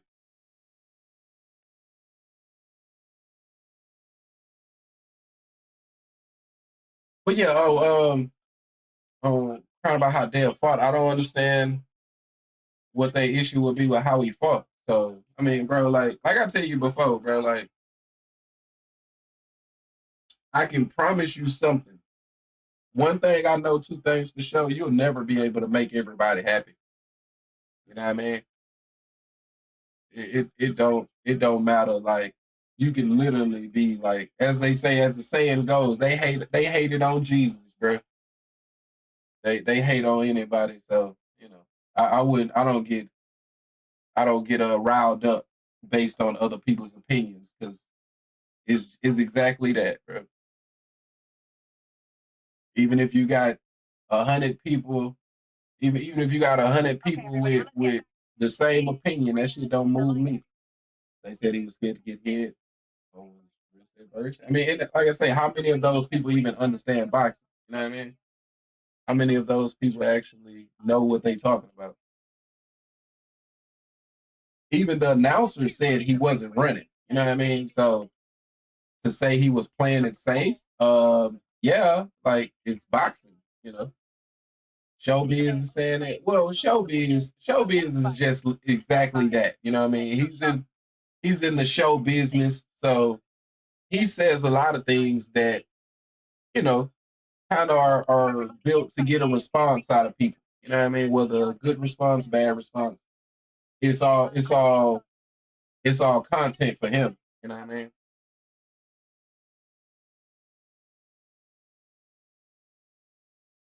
So I definitely, when you get those creators that get that big, that's what they do, because it's more is how they make money. You know what I mean?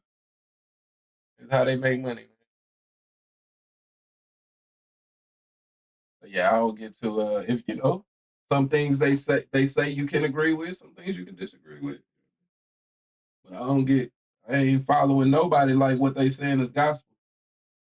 I'm making my video. Hey, I respect it, man. You was definitely you was definitely into the fight. You was definitely, wanting Devin to shine, and he shine, man. So ain't nothing wrong with making your video about it. Man, is your shit steady? Am I finna have to like pop this shit up again?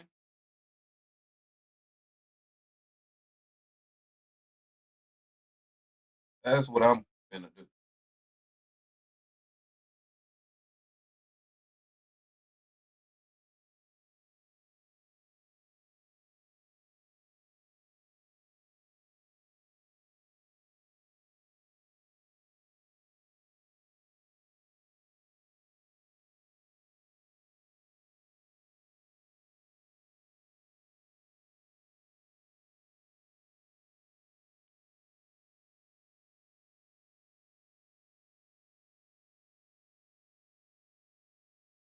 All right, there we go.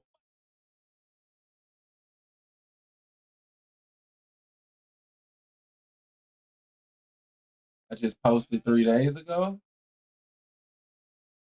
a video. Did you? I have like I say, sometimes you know how YouTube be. Sometimes they don't be putting that shit on my timeline. Hey, anyone catch the UFC fights today? I did not. I did not. Long shirt. I really don't be keeping up with UFC, probably like I should, to be honest.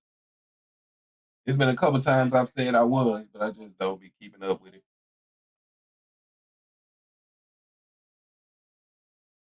When is that? Hey, is John Jones supposed to fight at the White House still? Be right back. Hey, that's a bet.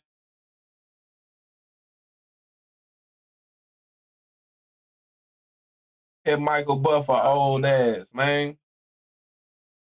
Bro been calling fights since the '60s, man. I don't know. I can't say '60s. He ain't that damn old, but he been calling fights for a long ass time, man.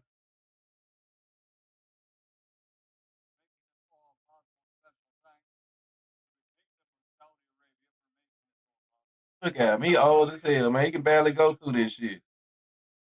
He literally is just there for his name.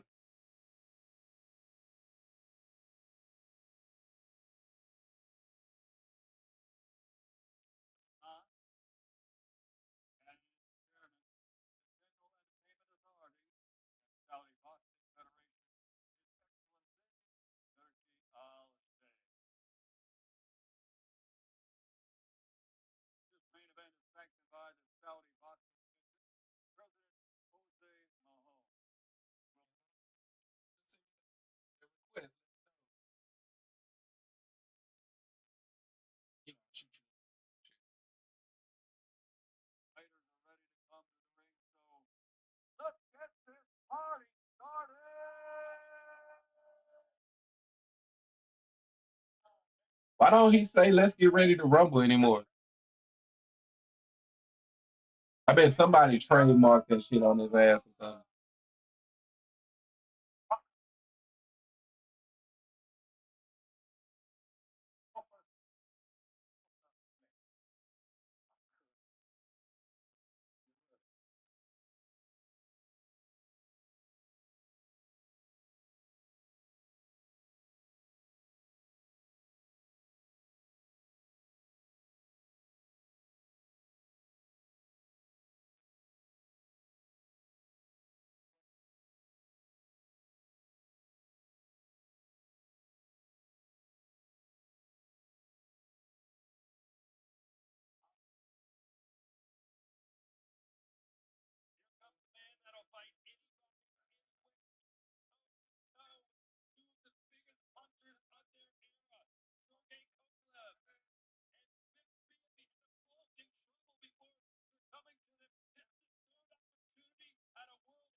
body, and he needs to exchange with a monster.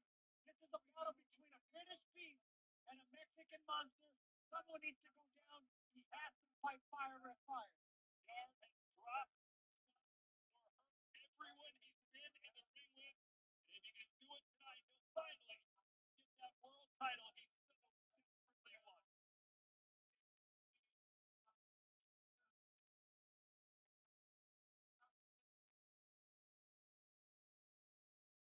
And now, coming to the ring, the Mexican monster, Benevidez.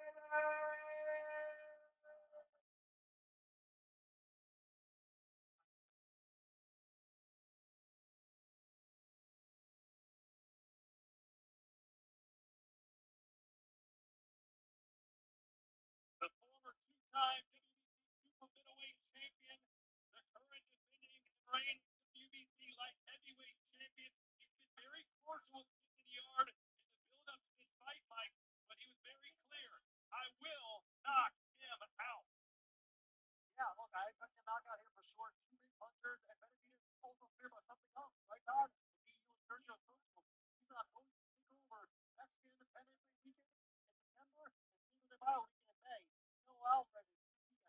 David looks a little bit. He looks a little bit too relaxed. You high fiving people and shit on your way to the ring. I don't know, man. A little bit too relaxed for my liking.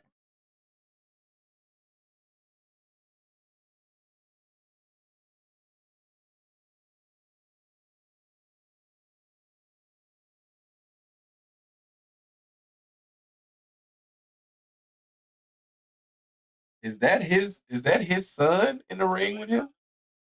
If so, why is he dressed like one of the Saudi people? Or is that one of their sons?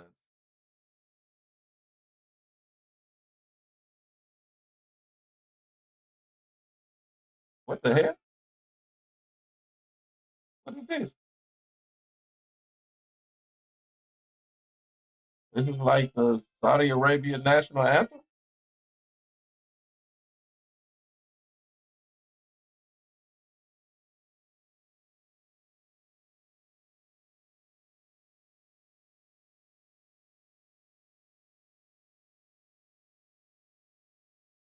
That's it? All right. That was quick.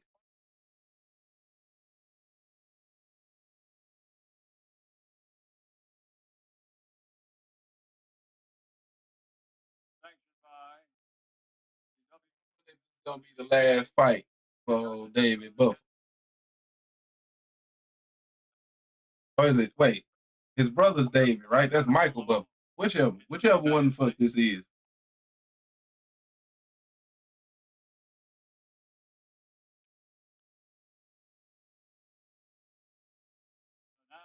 What the fuck is that? They're like refs they be coming up with. Stop making your DMs when I post. That's a bad. Yeah, that's a bad, bro. I don't know why that shit don't be coming across my timeline type shit. I mean, it comes across sometime, of course, but yeah, I don't know why it does all the time. I mean, I'm definitely sub to your shit. So Fighting out of the blue corner, wearing green and gold and weighing in at 173.9 pounds. His professional record, an outstanding one. 27 victories, 24 of the 27 by knockout for an 89%. Only 3 defeats, ranked number 4 in the hey, big magazine, the Bible of boxing. From London, England, challenger,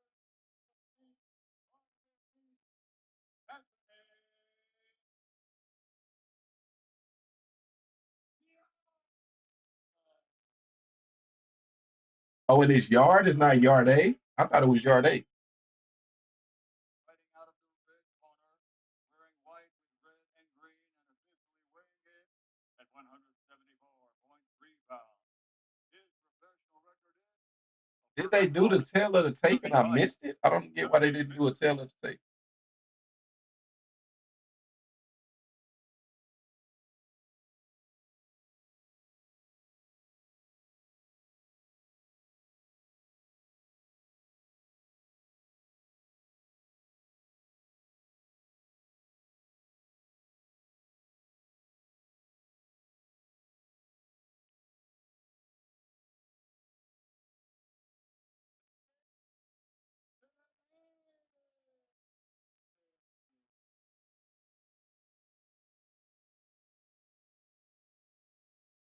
So if it was 5 a.m. over there earlier, them cats definitely pulling the all nighter, man. I mean, what time do the sun come up around that motherfucker?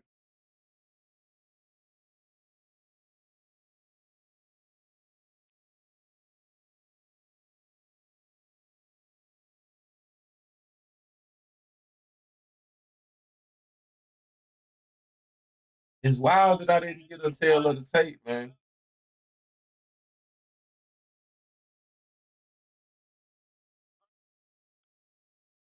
Maybe I missed it though. I don't know. Maybe I missed it.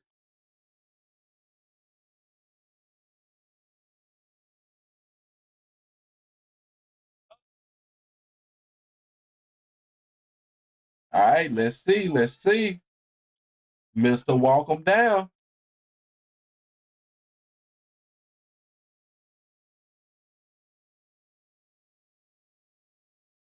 Say in his last fight though, he didn't look you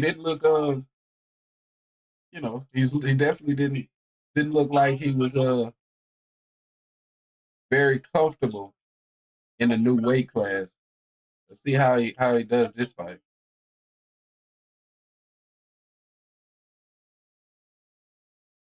Is he really Mr. Walk 'em down or is he Mr. Weight? But oh, good right.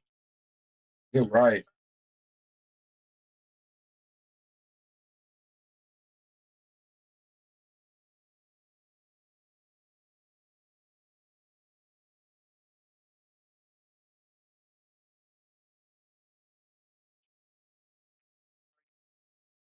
That was in round 11. That was an off-balance flash knockdown. Decent right hand.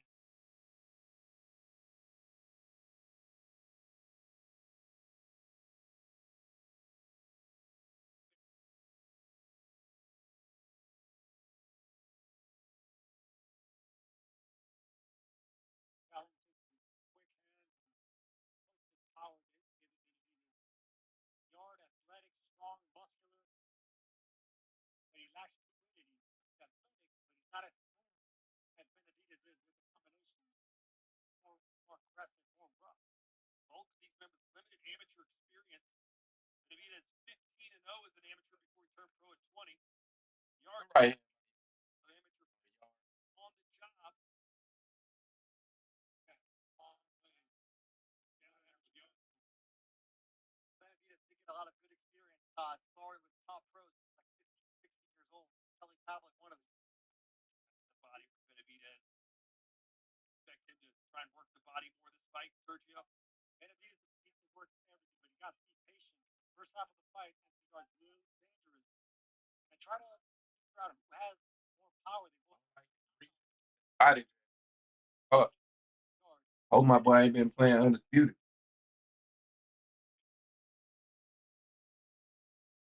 Fast combination, but never did the big move, and you gotta get the respect, power. Look at those bowling ball shoulders on Anthony Yarde. That's the thing about Benevidez. He has narrow shoulders. That's how he's able to get combination. Good shot. Good shot. Definitely a slower pace fight. Good round by Benevidez. Definitely Benevidez round. Bro, how you doing a commercial?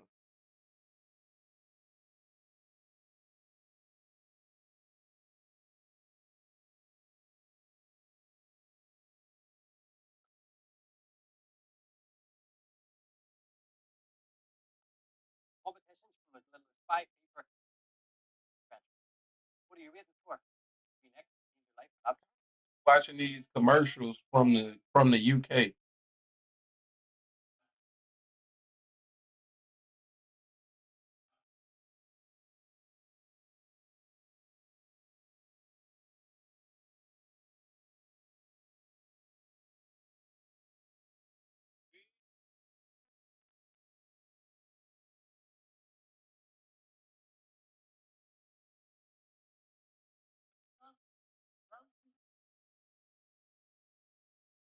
Come on with the buffering, man.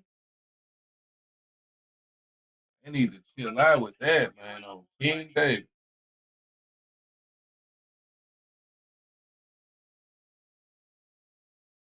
Bro, as soon as I say it, I want to buffer again. In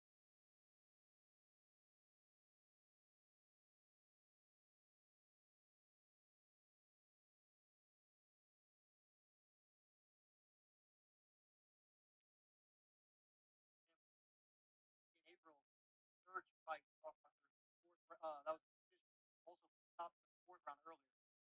Went 2 out of 3 against Lyndon Arthur, but and David Benevidez, a much Is your shit buffering already?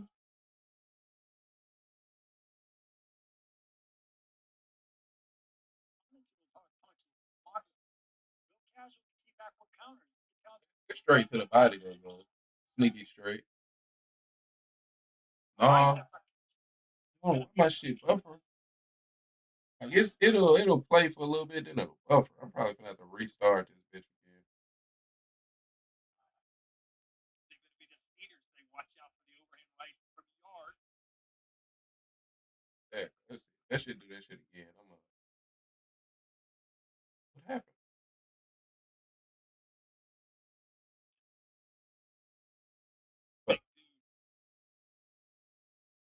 It's fucking up my ability to watch the goddamn fight.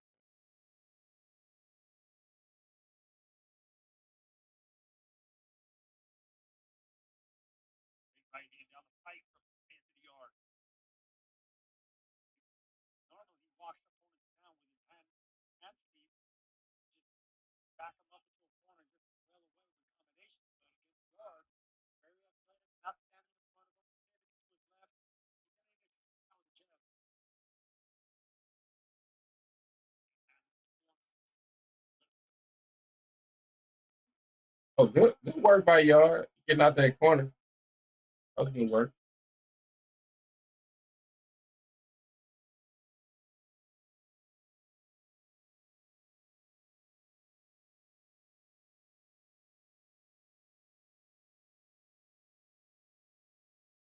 Good right.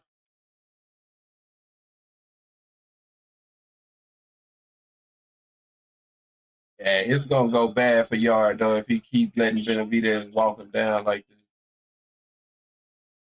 That's exactly what he want to be doing. That's exactly what he wants you at.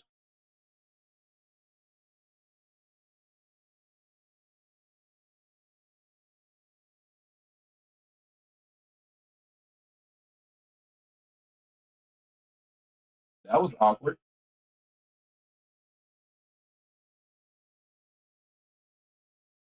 Decent round from Yard, but I think that if he keep fighting this style of fight, he gonna end up just getting overwhelmed, man. That's kind of what Benavidez want to do. This is how Benavidez want the fights to go. So he gonna need to figure out a way of changing this shit around, in my opinion.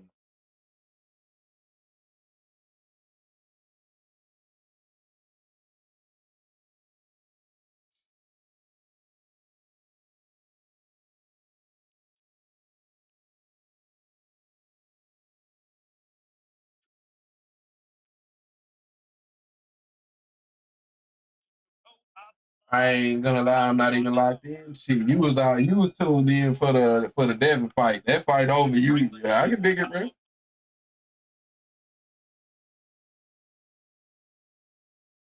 I mean, that's kind of one of the things. I mean, that's just how good of a fight card this was. You know what I mean? To where it was definitely. Hopefully, they made a lot of money. Hopefully, that you know we can get more cards that's packed like this, where you got a bunch of big fights, right? Like not just one.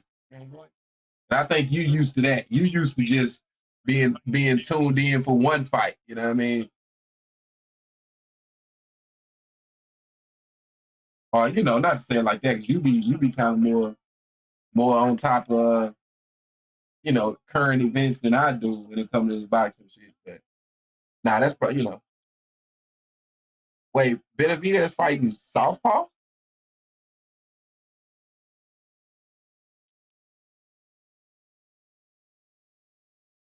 I feel like that's new.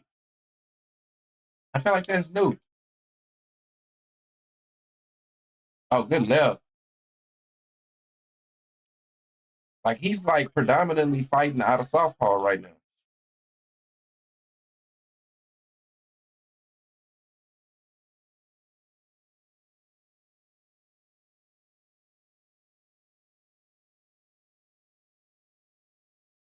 That he's new, right? Like I'm like, am I tripping? I don't think I've seen him fight out of southpaw before. I've seen him because the way that he fights, you know, he got that walking style.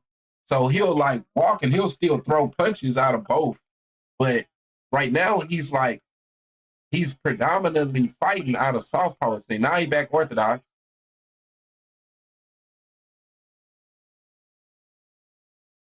So yeah, this is definitely a bit of a change for Benevidez.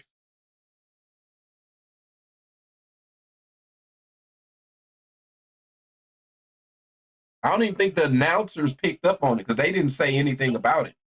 But I mean, he's back orthodox now.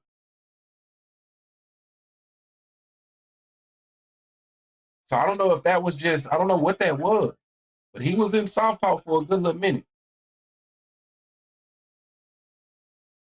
I would say it didn't look like he was very comfortable though, and that's why he went back orthodox, I'm sure.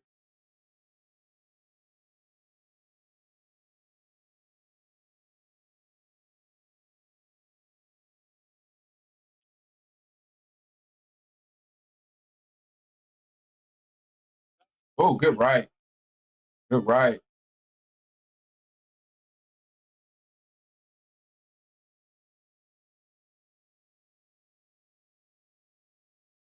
Oh, good. Another good right. Another good right. Yarde is definitely open to the right hand. Now, I've been seeing that. Now Benevidez starting to see it.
Has definitely been in control of the fight. If Yarde can do anything to counter that.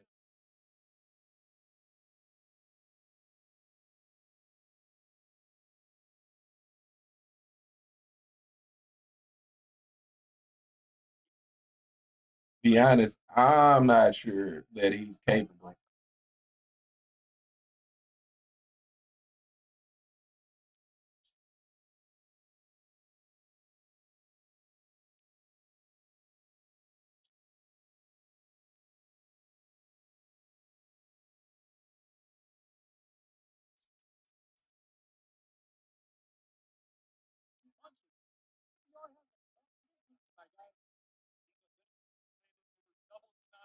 Yeah, like I don't like.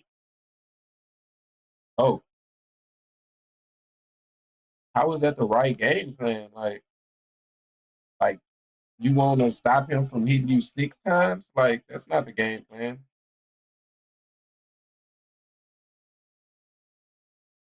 If he's landing 3 and you landing 1, he's winning.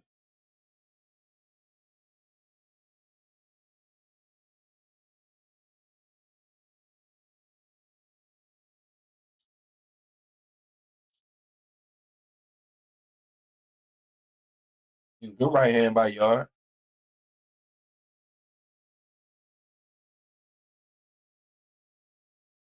Good jab by Benevidez.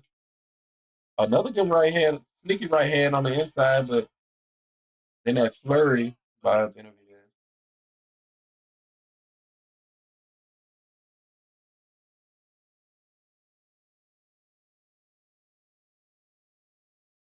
Oh, you're right.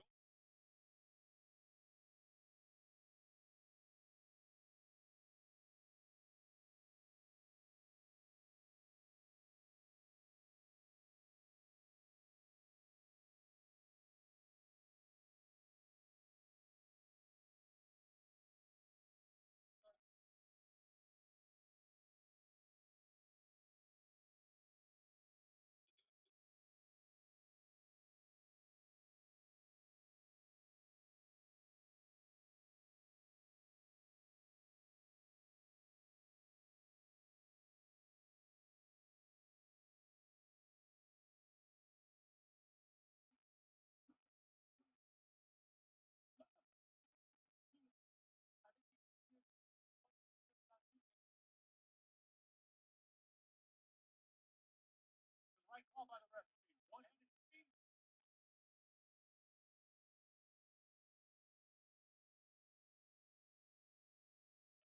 I don't know how I feel about that. That's why I don't know how I feel about it. Like, yes, if the hand is free, you're supposed to do work.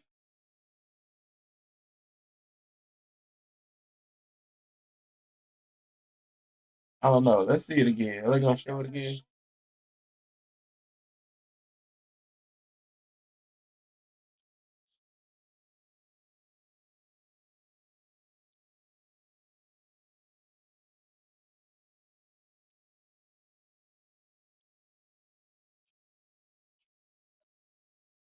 Clinching one arm while the other one's free. Yeah. All right. All right. I don't get what Yard is doing right there. I thought it looked a little different. I don't really get what he's doing. He holding Yard up. He was holding him, but at the same time, like yes, and one hand is free, you're supposed to do work. And Yard just sitting there and just what I mean, just letting them hit him. So I respect the ref not stopping it, because if you gonna just let him hit you in your face, it ain't the ref job to stop it. That flurry at the end of the round was nasty. Yeah, it was. It was more. When looking at the replay, I feel like it was more on Yard than anything. At first, I didn't know how I felt about it, and it looked kind of bad, but when they showed another angle, I mean, that's on Yard. You know what I mean? Because Yard had one arm from Benevidez, right? So he was the one clinching the one arm and just letting the other arm just punch him. You know what I mean? So that's his fault.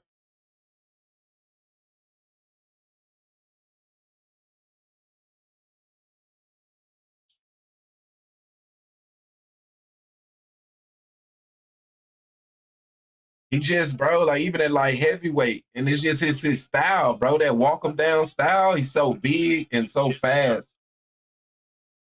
So it's like he's so big, so it's hard for Yard to do work on the outside, but bro, it's hard for him to do work on the inside. You know what I mean? What's Yard's game plan? That's what I'm saying. I don't think he really I don't think he got one, bro. At this point, I'm sure he had one, but like Mike Tyson say, everybody got a game plan until they get hit in the mouth. You know what I mean? I think Bivol cooks Benny. I think that's like gonna be the next fight for him, if I'm not mistaken. We gonna see, man. I don't know, bro. I don't know. I mean, it definitely will be a better fight than what Yard got, though. It definitely be a better fight. We know why Canelo wanted nothing to do with this guy. That's facts. That's facts. Because it honestly, if you ask me, Canelo felt that Benavidez was better than Bivol. That's why he went to fight Bivol. Because it was like, if I'm gonna have to fight a light heavyweight, right, then might as well fight Bivol. You know what I mean? Is Benavidez American? Yeah, he American. They've kind of embraced the Mexican monster, because Mike Tyson gave him that nickname, the Mexican monster. So now, he's got Mexican sharks and come with the Mexican flag, but he's from Phoenix, Arizona. He's American like a motherfucker. You know what I mean? He's American like a motherfucker. But yeah, you know what I mean? They're just embracing that Mexican monster nickname. You heard the negotiation for Prof. Canelo too? Yeah, I heard that. I mean, Canelo is a prideful person, and it's either Canelo retires or he takes that rematch. That's kind of the only options he had left. You know what I mean? And so, you know, and even retirement for somebody like Canelo with so much pride, you know what I mean? I can understand him taking that. I mean, I thought so, but never seen so many Mexican flags before. Yeah, they just embracing that Mexican monster nickname or whatever. You know, which his heritage is from Mexico, right? Like he's Mexican technically, I guess you would say, but it's just he's from America. It's not like he's Canelo or somebody that was born in Mexico, raised in Mexico, fighting in America. No, this is an American who was born in America, fighting in America, you know, and they're just embracing that Mexican monster name. Now he has a 5-fight deal. He was supposed to fight Benevidez, but Blood spanked that ass. Yeah, but I remember them saying that it was a rematch clause in the contract though that Canelo could activate. So even if you got that 5-fight deal, the contract that he signed with Bud is gonna be legally binding. You know what I mean? So it was the same thing with Earl Spence, but Earl Spence just declined it. So even if he got the 5-fight deal or whatever, you know, the way them contracts work, you know, you gotta honor the contract that's in front of you, not the contract that's, you know, that's down the line. So I'm sure that whatever the way the contract is set up for that 5-fight deal, you know,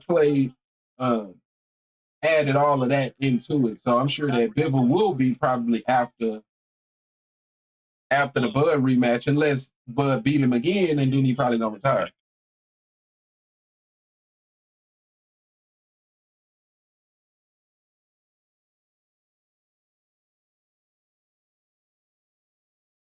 Yarde has KO power, 85% KO rate, but he has to start going. Now he does, man, and it's, you know, sometimes it's hard, bro. Like, you know, because if you steady getting hit in your face, you know, it's just a natural reaction to not want to get hit. You know what I mean? And so it's hard sometimes for them to really, you know, put their best foot forward when they steady getting hit. You know what I mean? And that's what it is right now. I mean, it's Mr. Walk 'em down, bro. Benevidez it's a lot that goes into why Benevidez is dominant, to me, in my opinion. Is how big he is, how fast he is, how well he puts his punches together, his controlled aggression. Like, yeah, it's a lot that goes into how he's able to dominate these dudes. Look at Yarde is beat up, bro. He's pretty much beat up at this point. I mean, and when I say that, I mean mentally beat up. You know what I mean? I mean physically as well, obviously. But you can see the mental fatigue starting to wear on him. Because it's just constant, bro. It's constant. It's Mr. Walk 'em down, bro. Like, it's constant, bro. It's one of the worst experiences in sport. Is when Mr. Walk 'em down is walking your ass down, bro. It's one of the worst experiences you can go through. Because it's literally this big ass dude that's fast as hell throwing 1,000 punches at your ass. Yeah, Benevidez knows it. He's hitting his own chest. Like, that's all you got. Yeah, it's raps at this point. It's GG's. I feel like it's just he just waiting to get knocked out at this point. Keep it up. You doing this again for Lamar Roach? I'm definitely going. You know, since you you know, kind of put me on game type shit. Yeah, I'm definitely gonna do this more for these big boxing matches. Now I will say I can't do it for everyone. I don't know. I'll have to figure out a way because my girl be wanting to watch.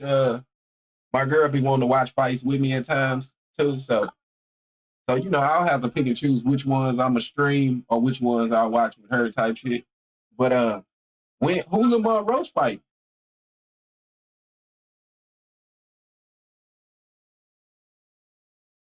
I ain't even heard much about him keeping a buck. You know, I don't be tapped in, man. So yeah, I'm gonna have to look into that. But yeah, I'm definitely gonna be doing it a lot more. Pitbull Cruise? Okay. Yeah, I definitely wanna Then we gonna tap into that. When that fight happened.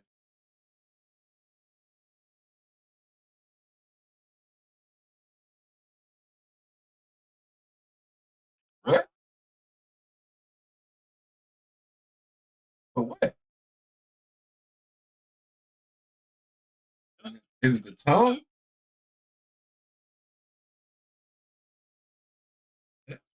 Number 6. Okay. Foden and Shaq Foster on there too. Okay, Stevie Fulton. Okay, I can dig it. Yeah, nah, I'm definitely gonna be doing this more often though. You know what I mean? These fights, man, it's definitely better to. I mean, something I can definitely do.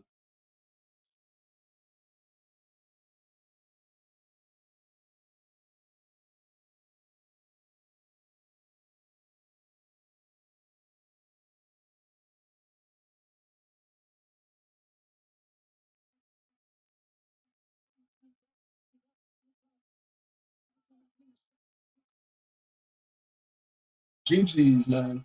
Oh, he dropped him. Yeah, he's beat up, bro. He's beat up. He's mentally beat up.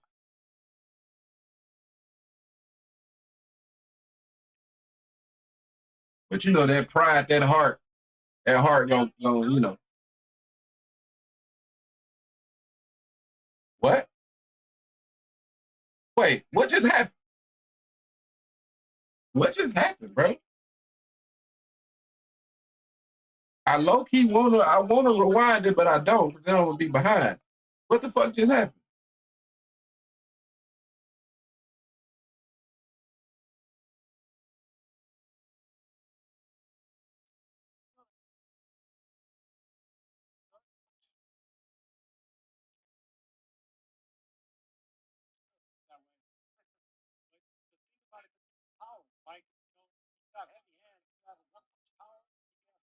Why did he take a point away from Benevidez for knocking him down?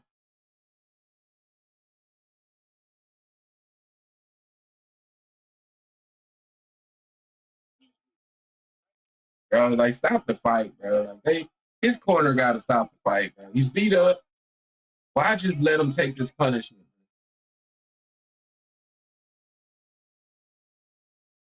Nasty left hook. Okay, the ref stopped it. Yeah, you gotta stop this, bro. He's taking too much punishment. It's over. You behind? Oh, okay. Yeah. I was a little the buffering, bro. You know that buffering shit be putting me behind. But yeah, that's a good decision to stop that fight, though, for sure, because he was beat up. You know what I mean? Once somebody is mentally beat, the fight is over.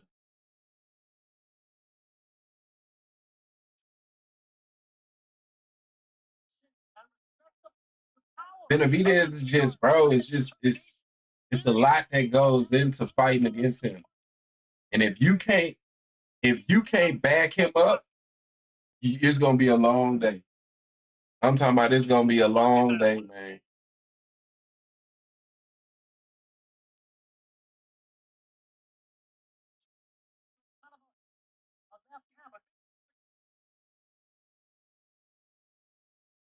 Starts letting combinations flow. Light heavyweights and big punches like this aren't accustomed to this kind of speed. Why did he take points away right there?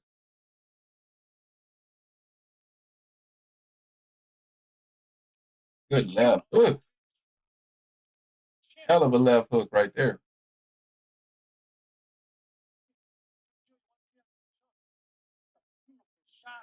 That definitely was a good decision to stop it, though.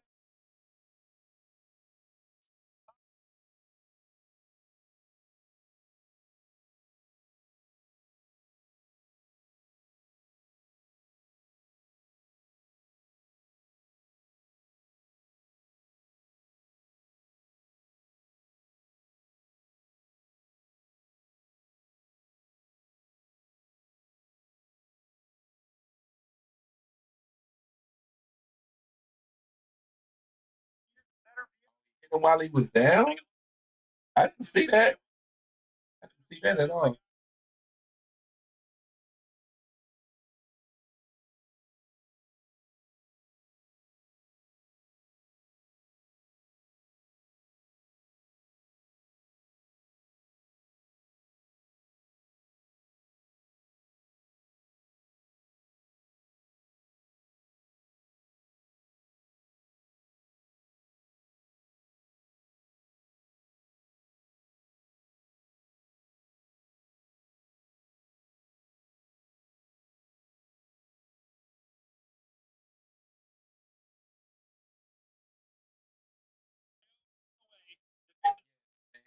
didn't matter because fight was over at that point either way it went. But some good fights, man. Definitely some good fights. Just like I figured Dula Mason was the most exciting fight, just because it was the most back and forth. You know what I mean?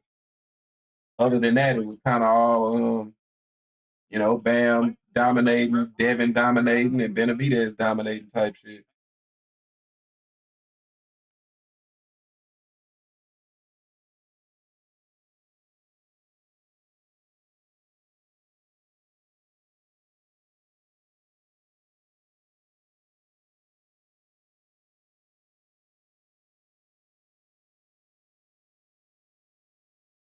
The Mexican Monster.